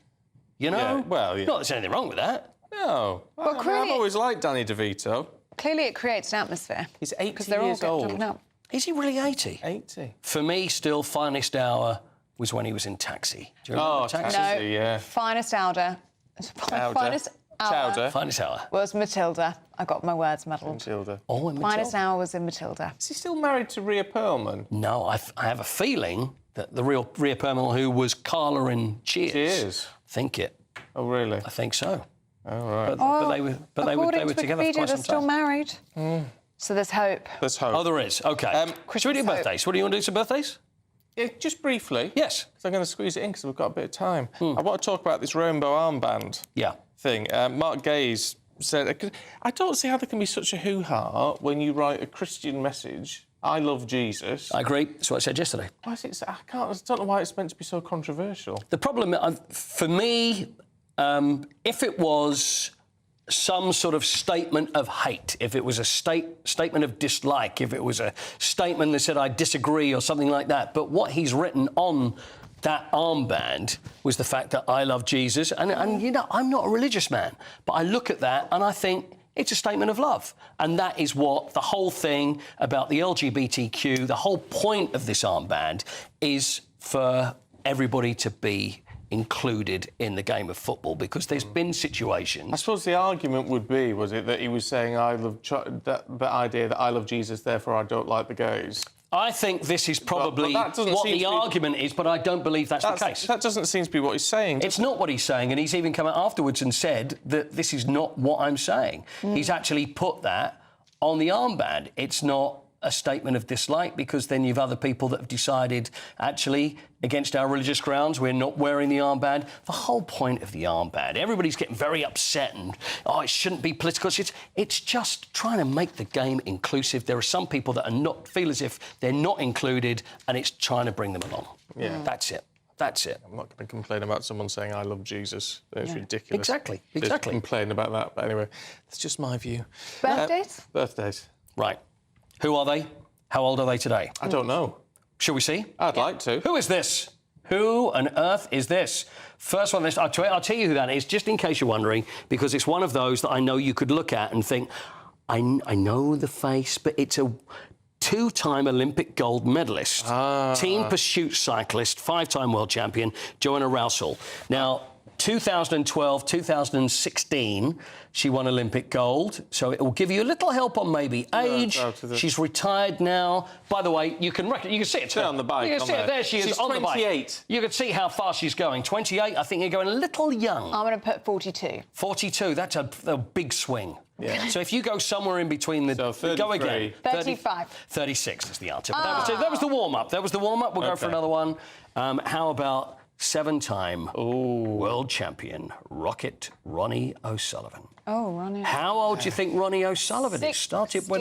Oh, 56. no. Oh, no. 56. 40. He's been playing for a very long time. You're 40 what? Oh, he's younger than me. 48. 48? 49. Is the right answer. Yay. 49 is the right answer. Well done. Wow. One more for you? Yeah, go on. Now, this guy I think is a hero. Oh. I absolutely love him. Is it Eddie the Eagle? It's Eddie the Eagle, Eddie Edwards. Eddie says that whenever he watches the film, and he's seen it many times, and I'd advise everybody to watch the biopic, it's not biopic of Eddie the Eagle. It's a fantastic film, and he said so much of it was left out, but every time he watches it, he's in tears, because it's truly his story, and it was a real fight against adversity. He had to fight against everybody to... And people see Eddie the Eagle as a bit of a joke, and he wasn't. I mean, he'd only been training for a little while, and then the Olympic Association wouldn't even let him jump in the next Olympics because they thought he was a joke, and he was doing amazing jumps. I think he's fantastic film. 57. 57 for Eddie the Eagle. Eddie Edwards, how old? 68. 61 is the answer. Again, somewhere in between. Eddie the Eagle. Happy birthday. What a legend. He is an absolute legend. Yeah, I love him. Right, Paul, thank you very much indeed. When's your birthday? 27th of February. Oh, there you go. Have we got time? 37. Oh, good guess. Very close. 27th of February. 27th of February, yeah. There you go. Why? No, it's just very close to my birthday. Oh, is it? When's yours? 1st of March. Oh, is it? Oh, we were just around the corner. Maybe we'll have a joint party. do. This, yes. Joint We'll have a party. Come to our do. I'll bake a cake. My 30th, your 40th. Be fine. That's it. Great. Right, now, we'd love to know what you think, of course, in our poll of the day. Yes, and today, this is the question. Yesterday, the Dutch government vowed to place a limit on migration, pledging to keep the population under 20 million. So our question is, should Britain follow the Dutch and impose a fixed population size to control immigration? Let us know what you think. We'll be giving you the live results throughout the day. Make sure you stay tuned. And, of course, the final results, as always, will be announced later in Martin Daubney's show. And if you want to get involved, just head to gbnews.com/poll. Right, coming up next, we're going to see what's in the papers. It's Charlie Rowley and Matthew Torbett.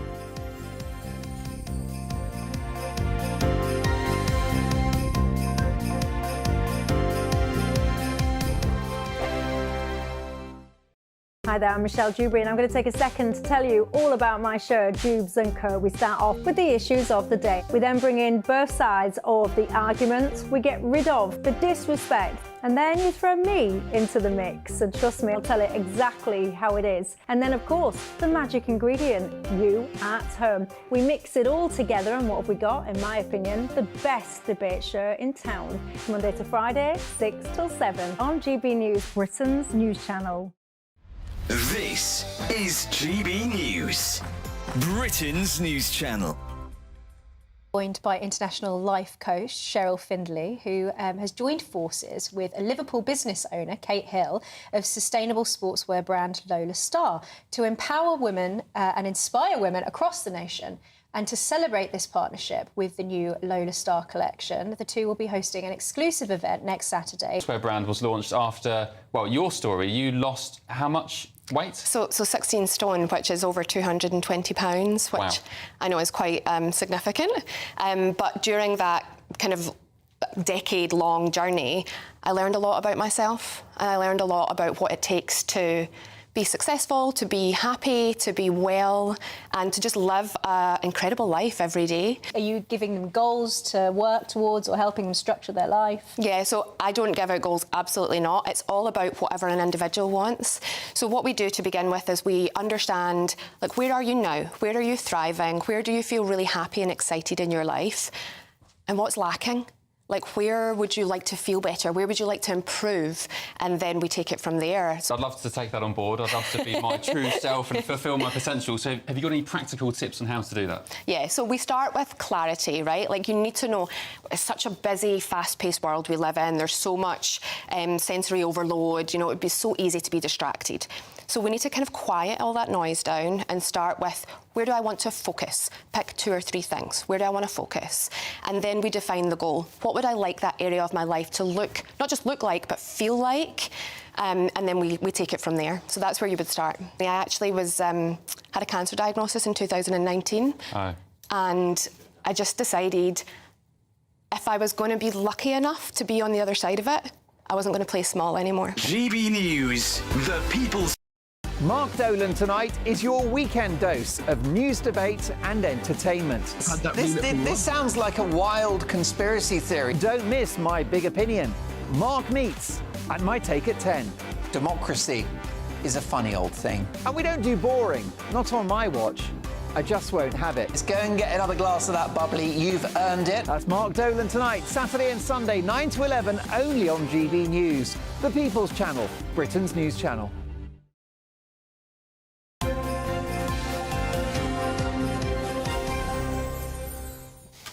Right, it's 8:44, time for the papers with former advisor to Michael Gove, Charlie Rowley, and former Labour advisor Matthew Torbett. Morning. Bounty unwrapped. Matthew in the Daily Star. Oh no, actually, why is that at the top of my list? That's a lighter story. We'll look at that at the end because that's. Is it lighter? It's disgusting. That's actually. frankly no. It's about bounty bars, which is lovely. Here we go. Yeah. Let's have a look instead at Charlie and this 99-year-old World War II veteran. Yes. Who was on GB News last night, and she's absolutely heartbroken over the state pensions freeze and whatever, everything that's going on with pensioners at the moment. This is what she had to say last night.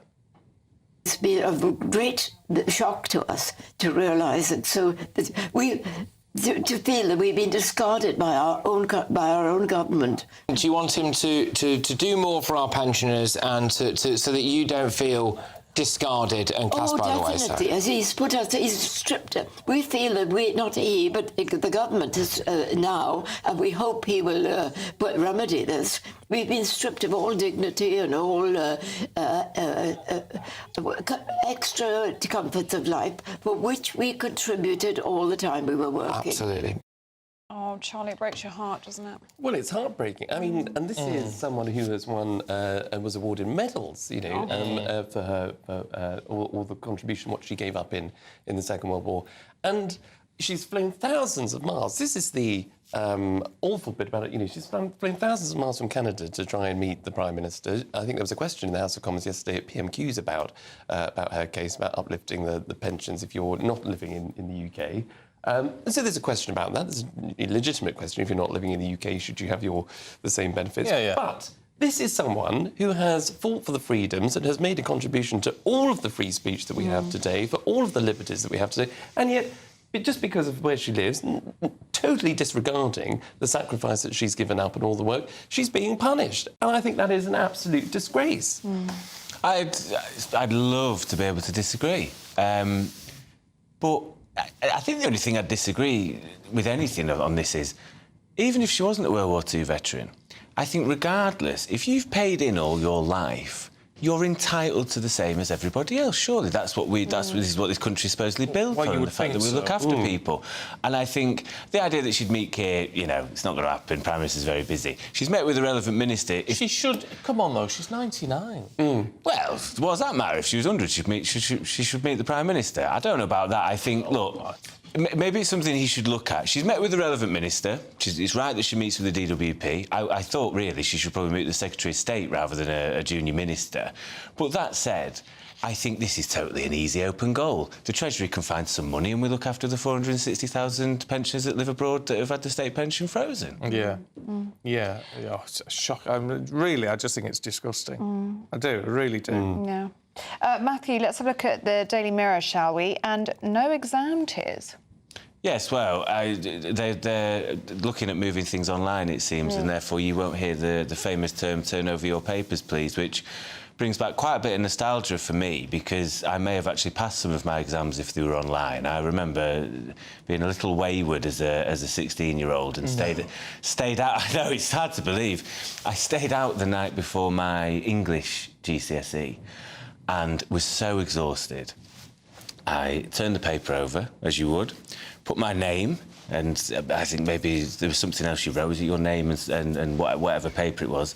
And I thought, I'm so tired, I'm just going to get 10 minutes. No. You didn't. I only was awoken by everybody tucking their chairs under at the end, and I totally didn't feel anything in other than my name. And I felt like crying at the time. Matthew! And part of it's the reason why I left with no GCSEs, obviously, but... yeah, maybe that will help kids in the future that are a bit wayward like I was. Well, I do know that, some people are horrified at the idea of stuff being done on a screen, but it is the way the world is going. We've got to embrace some of that. It is, but I worry, well, schools have all got to have the same technology, and I think there'll be a disproportionate sort of level of some schools will have the tech, some won't, and therefore will that impact on people's results? Probably. But also, I'm a total hypocrite here because my handwriting is appalling. But if we lose the art of just being able to write and everything is just online, then I think we're sort of dumbing down a little bit. So the ability to write is imperative. Well, look, I don't disagree with you, but I just think it is some things you just have to go, it's the way the world is going. But I'd still like a letter from you, Steve. I'd still like a Christmas card. Oh, he's just, conserving. He's a real Luddite conservative. This is what it is, obviously. We can be pen pals off there, but we don't have to write emails. I mean, how boring is that, writing emails? Because we spend our time writing on our phones. We do. Electronically. A nice handwritten note to say, thank you for this or thank you for that, or how many Christmas you? cards have you sent this year, Charlie? Well, I'm in the process. No, yes, I'm sure. Totally hypocrite. I'll add you to my list. Have you sent any so far this year? Do you know, the sad thing is I used to write... no as well. No, I normally write 2, and my nan died a few years ago, so I only write 1 now, which is totally depressing. But no, I would normally write 2 or 3. For those that I'm really... Well, no, because the thing is, I used to say to my nan, why are you writing me one? I'm going to see you Christmas Day. That's the other thing. So I would only write it to people that live far away that I won't see. But also, cards are quite expensive as well these days. Postage is a lot, yeah. Postage is up, yes. Guess who I got a handwritten Christmas card from yesterday? The Prime Minister. You. Oh, well, there you go. Yes, you did. And it had a lovely picture of Rex and Timmy on it. Yes, it did. Oh, wow. You should be honoured. It is a lost art form. It's the only one I've had this year. Yes, we posted all ours. Oh, thanks very much. Yes, I was just thinking the same, Charlie, actually. Off the list. You were never on the list. I thought we were close. To be fair, Matthew, can we... look at... this can't be right in the sun. Is this a typo? Using emojis to communicate is a sign of emotional intelligence. In that case, my sister is a genius, I think. I would have gone the other way around on that one. Well, no, what the professors who have got nothing else better to do have looked into this for, they say that people are clearly more in touch with their emotions, therefore can know how to express. Face. Well, apparently so, yeah. Like I say, a lot of Gen Z will be geniuses at this rate. I am partial, to the odd emoji or whatever, but I think... I don't know, it's not always professional, is it? It depends who you're talking to and what you're talking about. So, yeah, we're going to have a load of geniuses coming through, I think, if my sister and others are anything to go by. Yeah. You wouldn't use them at all? No, very, very rarely put an emoji on something. So you're not very emotionally intelligent, according to this? I don't care what you say. Charlie? Well, I receive the odd emoji every now and again, and I sort of give and receive, the emojis. With the on WhatsApp. But I think that they're supposed to be used to diffuse situations. So if you don't want to reply to say, oh, that was funny, or actually, can we, you can just put a thumbs up, or you can say... I think to diffuse situations, if you can use characters or images rather than words... The thumbs up is very passive-aggressive, yeah. If I get a thumbs up, I think, I tell you what, do you want an argument or what? I think there's something not right here. But I've noticed the older generation will do that. Maybe you're a bit old in your ways, Charlie, or whatever. I will get that mostly from... I will get that from older people, sort of the thumbs up. To be fair, a few of my older friends, one in her 80s, often puts a little emoji on, which I'm very surprised at. What kind of emoji? Like a smiley face or something. Oh, OK. Yeah. That's nice. Sweet. Yeah, I just find it a bit weird. Sorry, Sybil. Charlie, I'd like to meet this 11%, actually, of Brits who are scoffing mince pies whole without even taking a bite. I know. What? Well, they're filth, aren't they? Who are these people? Who are they? How can you even do that? Exactly. What? They would not be at my dinner table, I can assure you. This is scoffing it down, wolfing it down in one piece. Could you do it in one? No, I don't think I would want to. He's not a snake. Yes, exactly. And we're not talking about these mini mince pies that you can get in. The whole shebang. I just think... Greedy pigs. Why on earth are people... What on earth possesses someone if you're at a party at a dinner table, if you're just eating a canapé, whatever, just scoffing it down? What kind of... Do you think that endears people? Do you think that's some sort of... Have you ever done it, Matthew? Exactly. Have you ever wolfed one down in one go? Well, that's a very leading question. I think... no, mince pies are disgusting, so I never have. Well, no, I reckon I could. If one would wish to, I reckon I could. We should have tested it. We should have brought we could have done, had a test. No, you might think mince pies are disgusting, but they'll grow on you.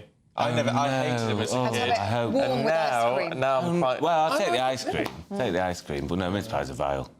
And finally, should we just have 10 seconds on bounties? Also disgusting. I don't know what it is with Christmas foods that are awful. I really can't stand them. And the fact that apparently they've been in the Celebration Advent calendars, they've been behind the first 3 doors of the Advent calendars. I'd have chucked it in the bin. I'd be fuming. I'd be delighted. Exactly. Right, thank you both. We're out of time. It's been a joy. Thank you. Let's have a look at the weather.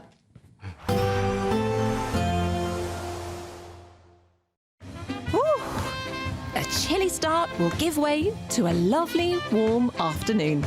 Boxed heat pumps, sponsors of weather on GB News. Morning, welcome to your latest weather update from the Met Office here on GB News. A blustery, gusty day today. Many places having a fine morning, but some heavy showers expected. It has turned a lot milder, though, particularly so in the south. Pretty wet last night, thanks to this band of rain clearing away now from the southeast, and then some brighter skies following on. But also following on after that, heavy showers quickly coming into Northern Ireland and then becoming pretty widespread by this afternoon. Not just showers, gusty winds as well. It was very windy last night across northern Scotland. The wind strengthening this afternoon from the west. But look at the temperatures in the south. Likely to see values into the teens.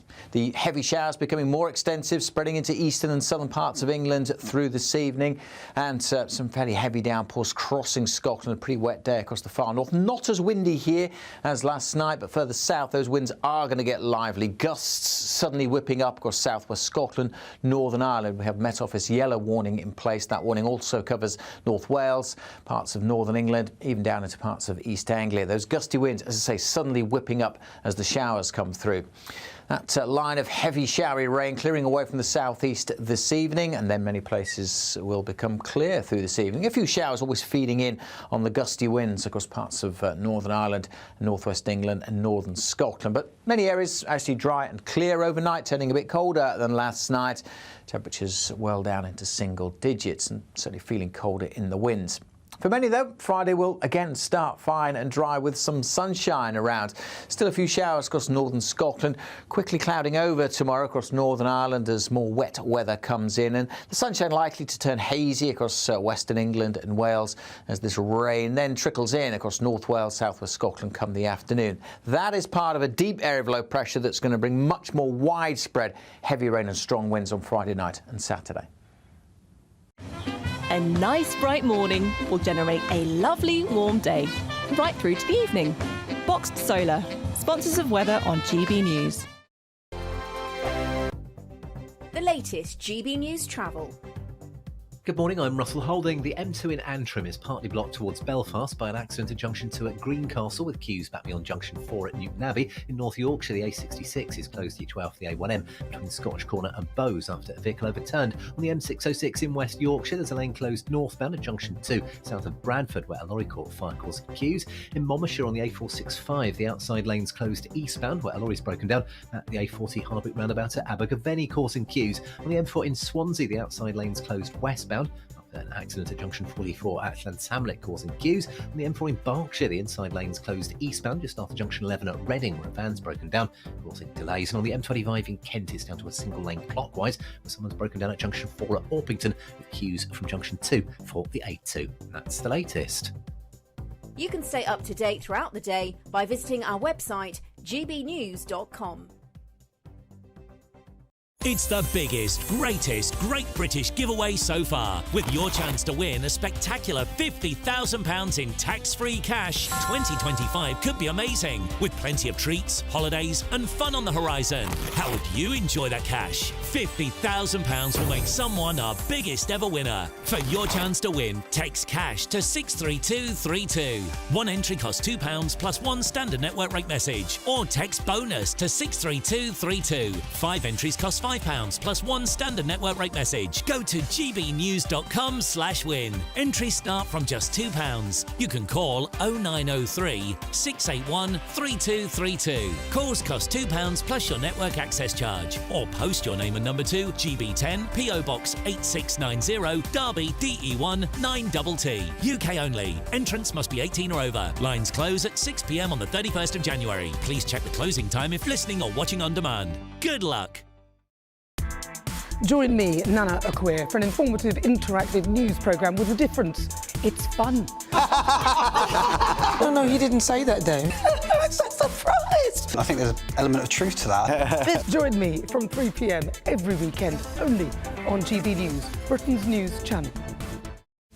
This is Britain's Newsroom, where your voice matters. It's just astonishing. With expert analysis and honest opinion, we don't just keep you informed. We bring you unique perspectives you won't see anywhere else. Can't argue with any of that. When the news happens, it happens here. On Britain's Newsroom, weekdays from 9:30 a.m. Only on GB News. If you want your news to be straight talking... This is a nightmare for the Conservatives again. Down to earth. It's not just Nottingham where this is happening, is it? And most importantly, honest. Hard-working, middle-class taxpayers, they'll get their book thrown at them. Then catch me, Martin Daubney, Monday to Friday, 3 till 6 p.m. on GB News, Britain's news channel.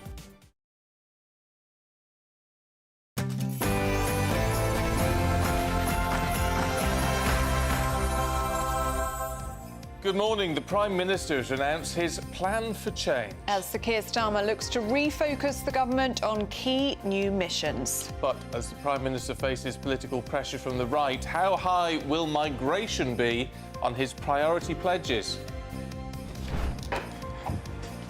The answer, it seems, is not very. Cutting migration is not one of the headline targets, the milestones for Keir Starmer's government over the next 4.5 years. Farmer fury as dozens of rural Labour MPs voted to back the Prime Minister's tax raid on family farming inheritance yesterday as they plan more protests. The era of stability is over as the Chief of Defence Staff warns China is now a nuclear threat to the West. France plunged into political crisis as their Prime Minister Michel Barnier loses a vote of no confidence, seeing his government collapse.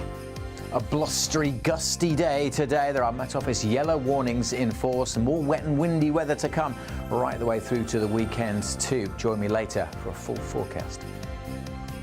It's just gone 9 o'clock. I'm Stephen Dixon. I'm Ellie Costello, and this is GB News Breakfast.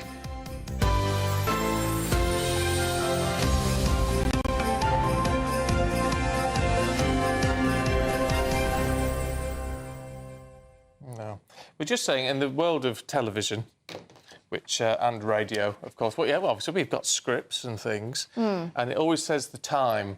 You know, because it's quite helpful, because you do forget what time it is when you just sat here all the time. And our clock is very, very small. Our clock is very small. And not once today has the script had the right hour in it.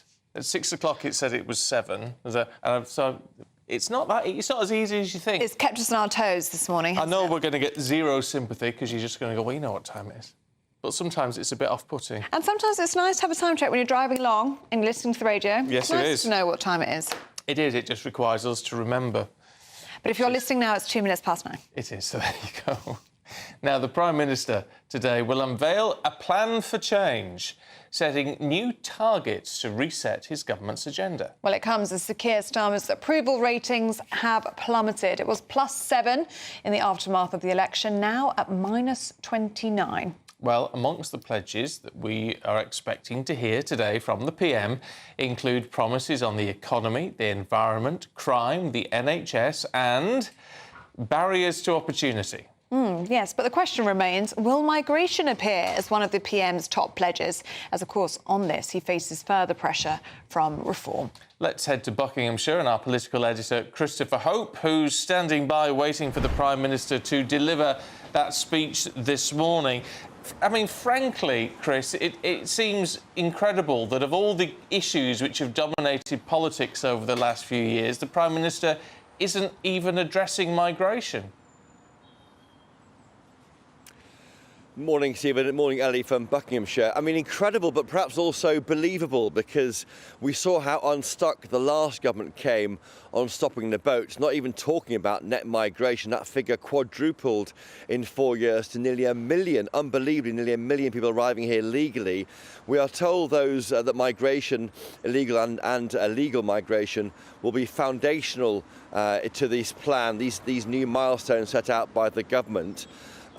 They want to try and stop the so-called sticking plaster politics of finding quick solutions. They think their big majority won back in July gives them a chance here to set long-term goals for this government, North Stars, if you like. So that's where these milestones come from.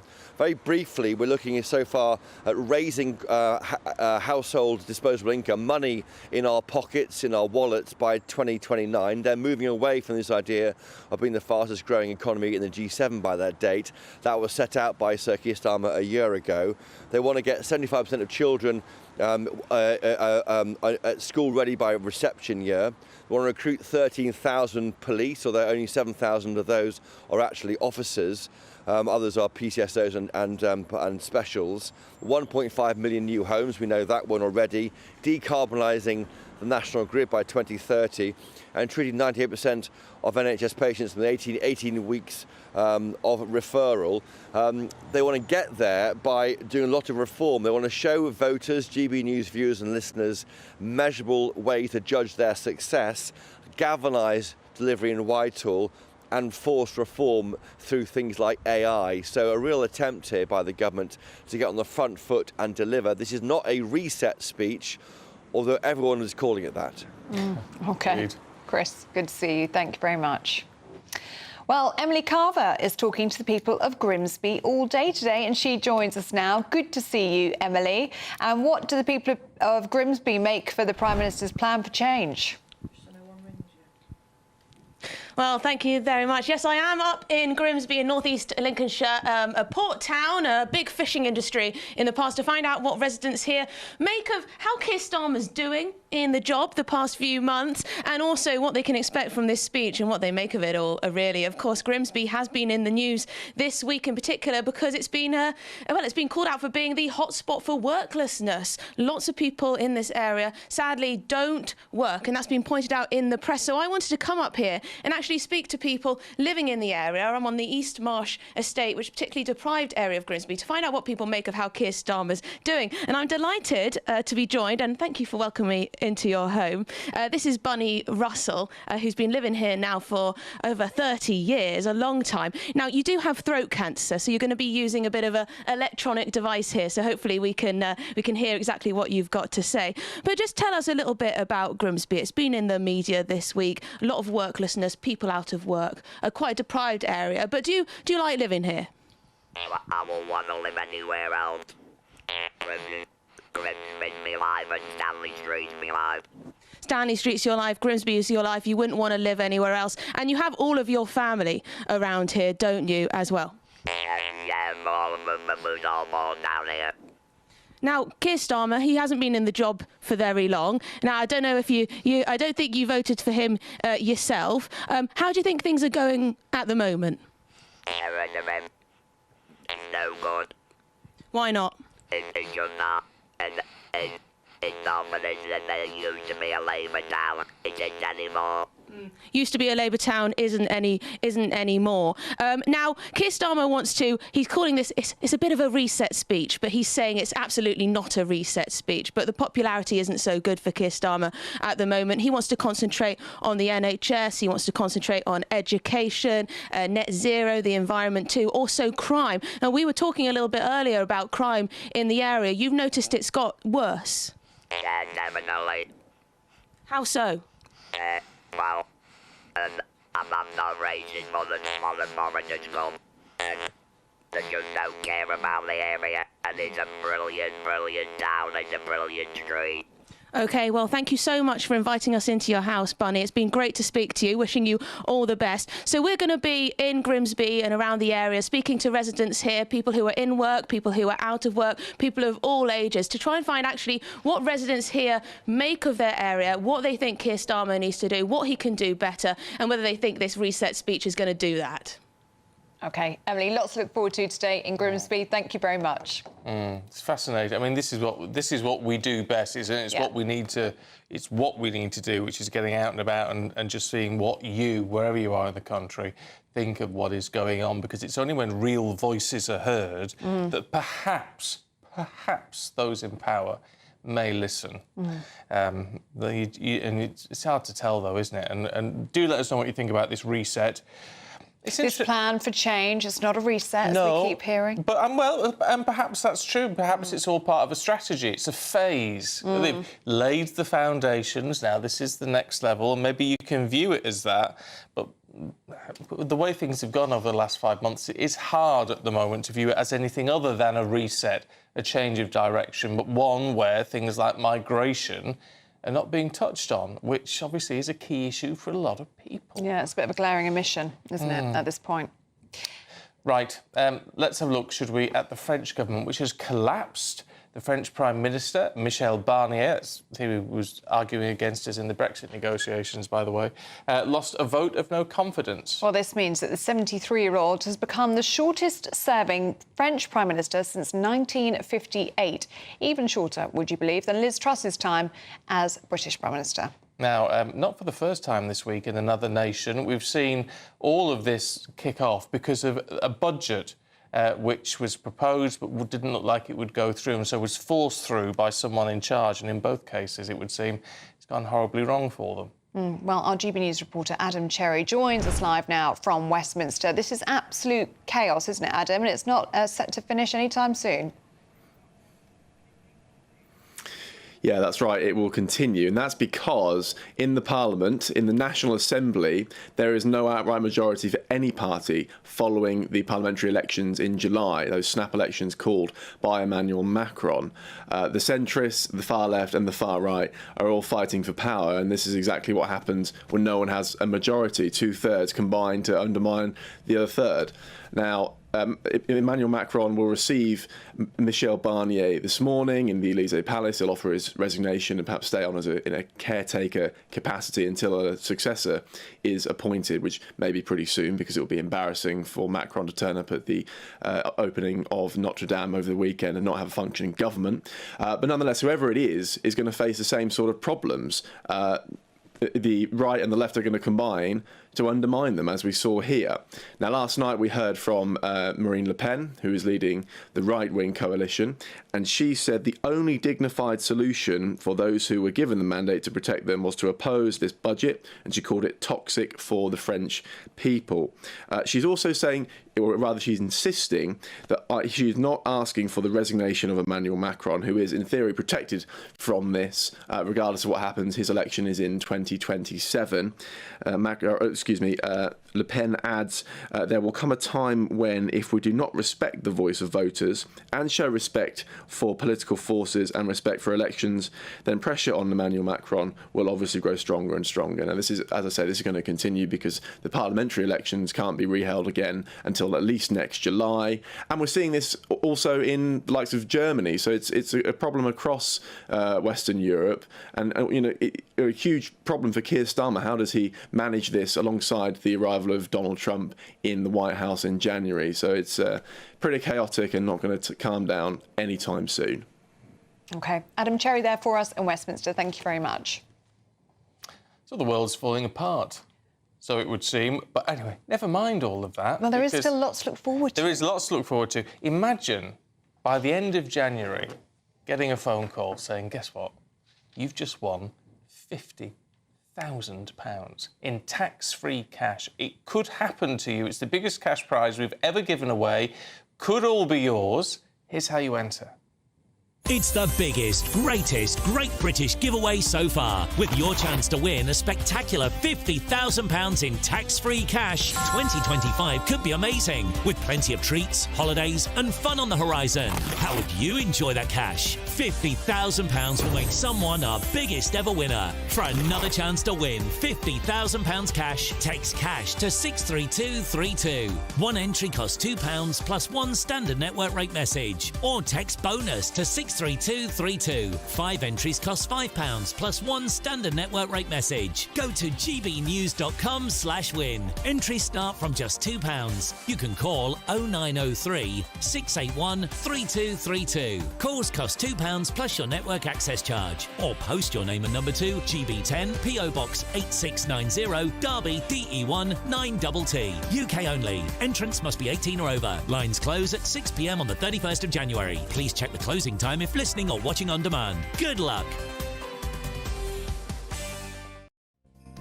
Good luck. Yes, indeed, lots still to come for you. We're going to talk to Bev and Matthew about what's coming up in their show. We're going to run you through the poll of the day and find out where the result lies so far.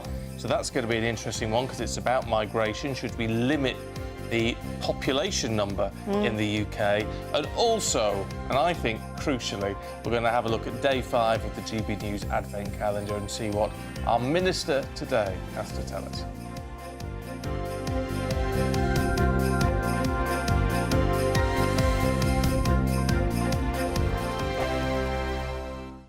Good Afternoon Britain isn't just about us. The wonderful thing about this programme is it's about everyone watching. It's an interactive programme. Well, there absolutely is something to see here, and we're going to be talking about it more. Whether it's breaking royal news, Will, please bring us up to date, or indeed a particularly punchy speech in the House of Commons. Very, very curious. We bring it to you live, and then we bring you live reaction as well. That's Good Afternoon Britain, weekdays from midday. Only on GB News, the People's Channel, Britain's news channel.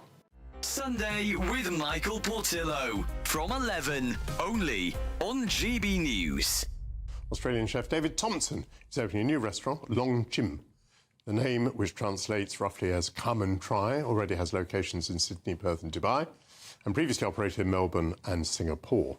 It marks a return to London for Thompson, whose Belgravia haunt Naarm closed in 2012.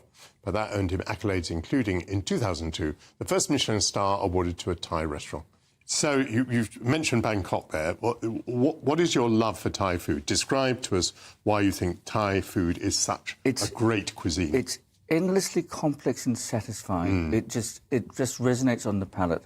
For me, as a cook, it offers a challenge, and the way that you cook it is you chase taste. You don't follow a recipe, you follow your sense of taste. And so with all these dishes that you'll taste today, but also in the restaurant that we're opening, it's all about a sequence of taste and seasoning that has some balance. What is this dish? This is something called gengari gung, which is an aromatic curry of prawns. Lovely looking prawns, yes. They're not too bad. And it's with something strange called water bamboo, which we found up in Chinatown just the other day. And it's a perfect accompaniment. I'll just take a little. Yes. Describe that perfect accompaniment to me again. Water bamboo. What is it? Water bamboo, yeah. And you would not know of it, because I didn't know of it that much either. And it tastes like a little bit of like young coconut meat. So it's perfect with these prawns and this curry. And what you need to have with this curry, because this is the way that Thai food works, an interplay of flavours. This little cucumber salad on the side, and that helps to bring out the spice and the sweetness and the savoury quality. I must say, all of this looks so lovely. GB News, the People's Channel. Join me, Camilla Tominey, for a frank and honest discussion with those in power that cuts through the spin and gets to the heart of the issues shaping our nation. You haven't confirmed that you want to stand as leader, but you haven't ruled it out either. This report basically says that he's not fit to stand trial. Is he indecisive? Incompetent? I deliver the dose of reality Westminster needs. That's the Camilla Tominey Show at 9:30 every Sunday on GB News. The People's Channel, Britain's news channel.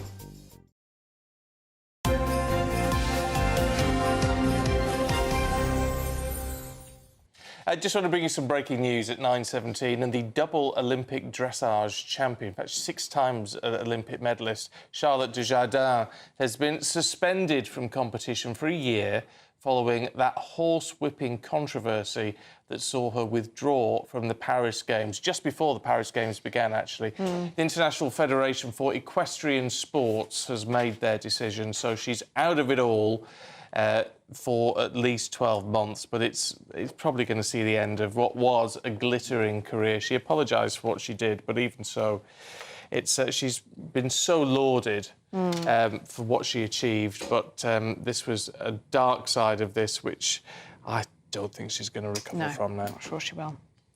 Now, at 18 minutes past 9, and during Advent, as we count down to Christmas Day, we're hearing from church ministers from across the country, and each day they have a special message for you in order to celebrate the festive season. The GB News Advent Calendar, Day 5. Hi, it's Josh from the Send, UK and Ireland. Do you feel you need renewal in your life? Imagine a barren garden in winter, its branches appearing lifeless. Yet with spring, life bursts forth. Blossoms bloom and the garden transforms into life. The prophet Isaiah speaks of the branch of the Lord as a beautiful and glorious vision of renewal. Christmas is like spring for our souls.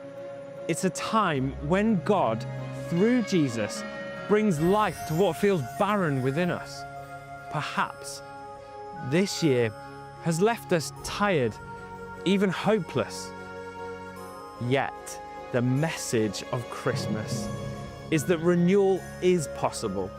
Like a gardener, God nurtures us, planting seeds of hope and life and peace and love through Jesus. Let this season be your call to renew again. What in your life needs God's renewal today? Merry Christmas.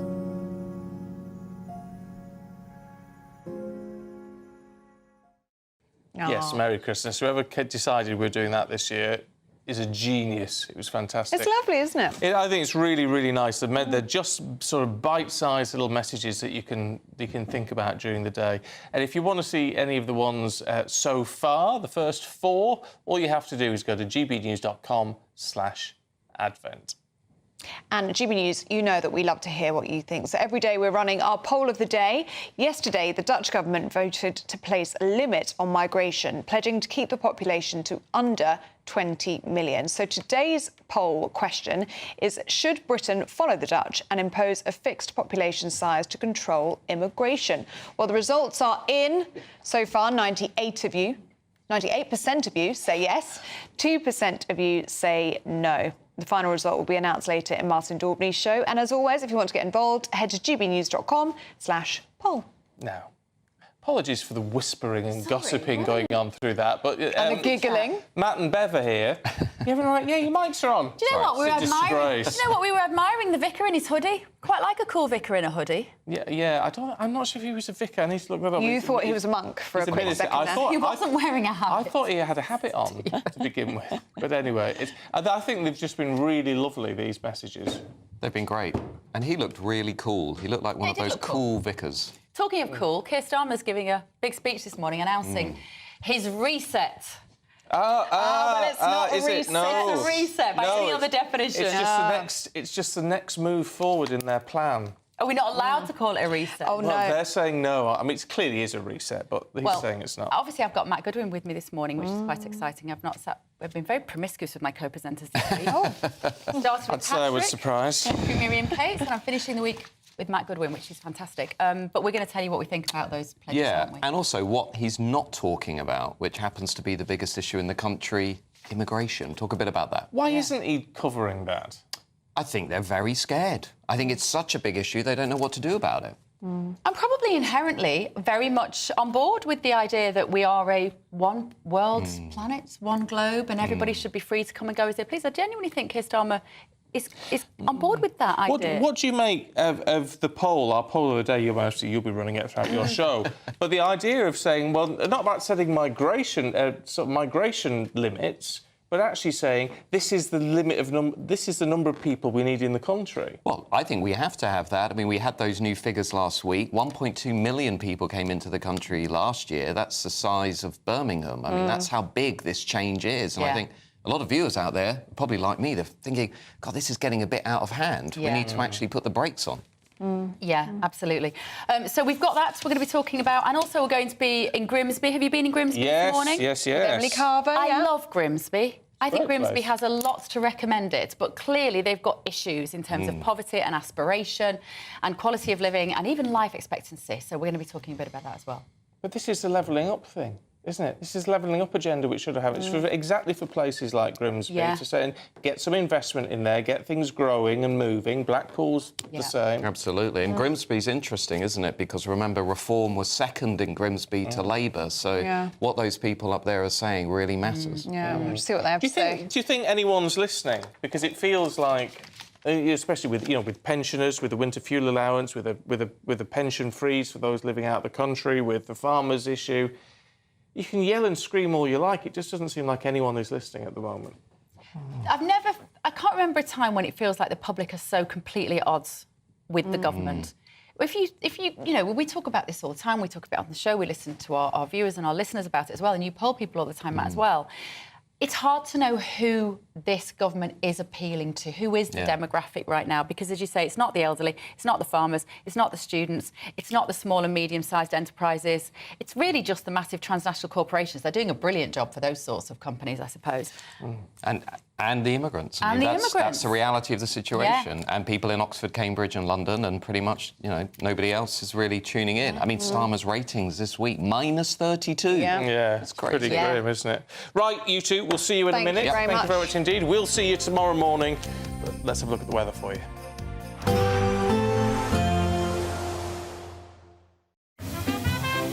Heavy showers first thing will be followed by a warm, cosy day. Boxed boilers, sponsors of weather on GB News. Morning. Welcome to your latest weather update from the Met Office here on GB News. A blustery, gusty day today. Many places having a fine morning, but some heavy showers expected. It has turned a lot milder, though, particularly so in the south. Pretty wet last night, thanks to this band of rain clearing away now from the southeast, and then some brighter skies following on. But also following on after that, heavy showers quickly coming into Northern Ireland and then becoming pretty widespread by this afternoon. Not just showers, gusty winds as well. It was very windy last night across northern Scotland. The wind strengthening this afternoon from the west. But look at the temperatures in the south. Likely to see values into the teens. The heavy showers becoming more extensive, spreading into eastern and southern parts of England through this evening, and some fairly heavy downpours crossing Scotland. A pretty wet day across the far north. Not as windy here as last night, but further south those winds are going to get lively. Gusts suddenly whipping up across southwest Scotland, Northern Ireland. We have Met Office yellow warning in place. That warning also covers North Wales, parts of northern England, even down into parts of East Anglia. Those gusty winds, as I say, suddenly whipping up as the showers come through. That line of heavy showery rain clearing away from the southeast this evening, and then many places will become clear through this evening. A few showers always feeding in on the gusty winds across parts of Northern Ireland, northwest England and northern Scotland. But many areas actually dry and clear overnight, turning a bit colder than last night. Temperatures well down into single digits and certainly feeling colder in the winds. For many, though, Friday will again start fine and dry with some sunshine around. Still a few showers across northern Scotland, quickly clouding over tomorrow across Northern Ireland as more wet weather comes in, and the sunshine likely to turn hazy across western England and Wales as this rain then trickles in across North Wales, South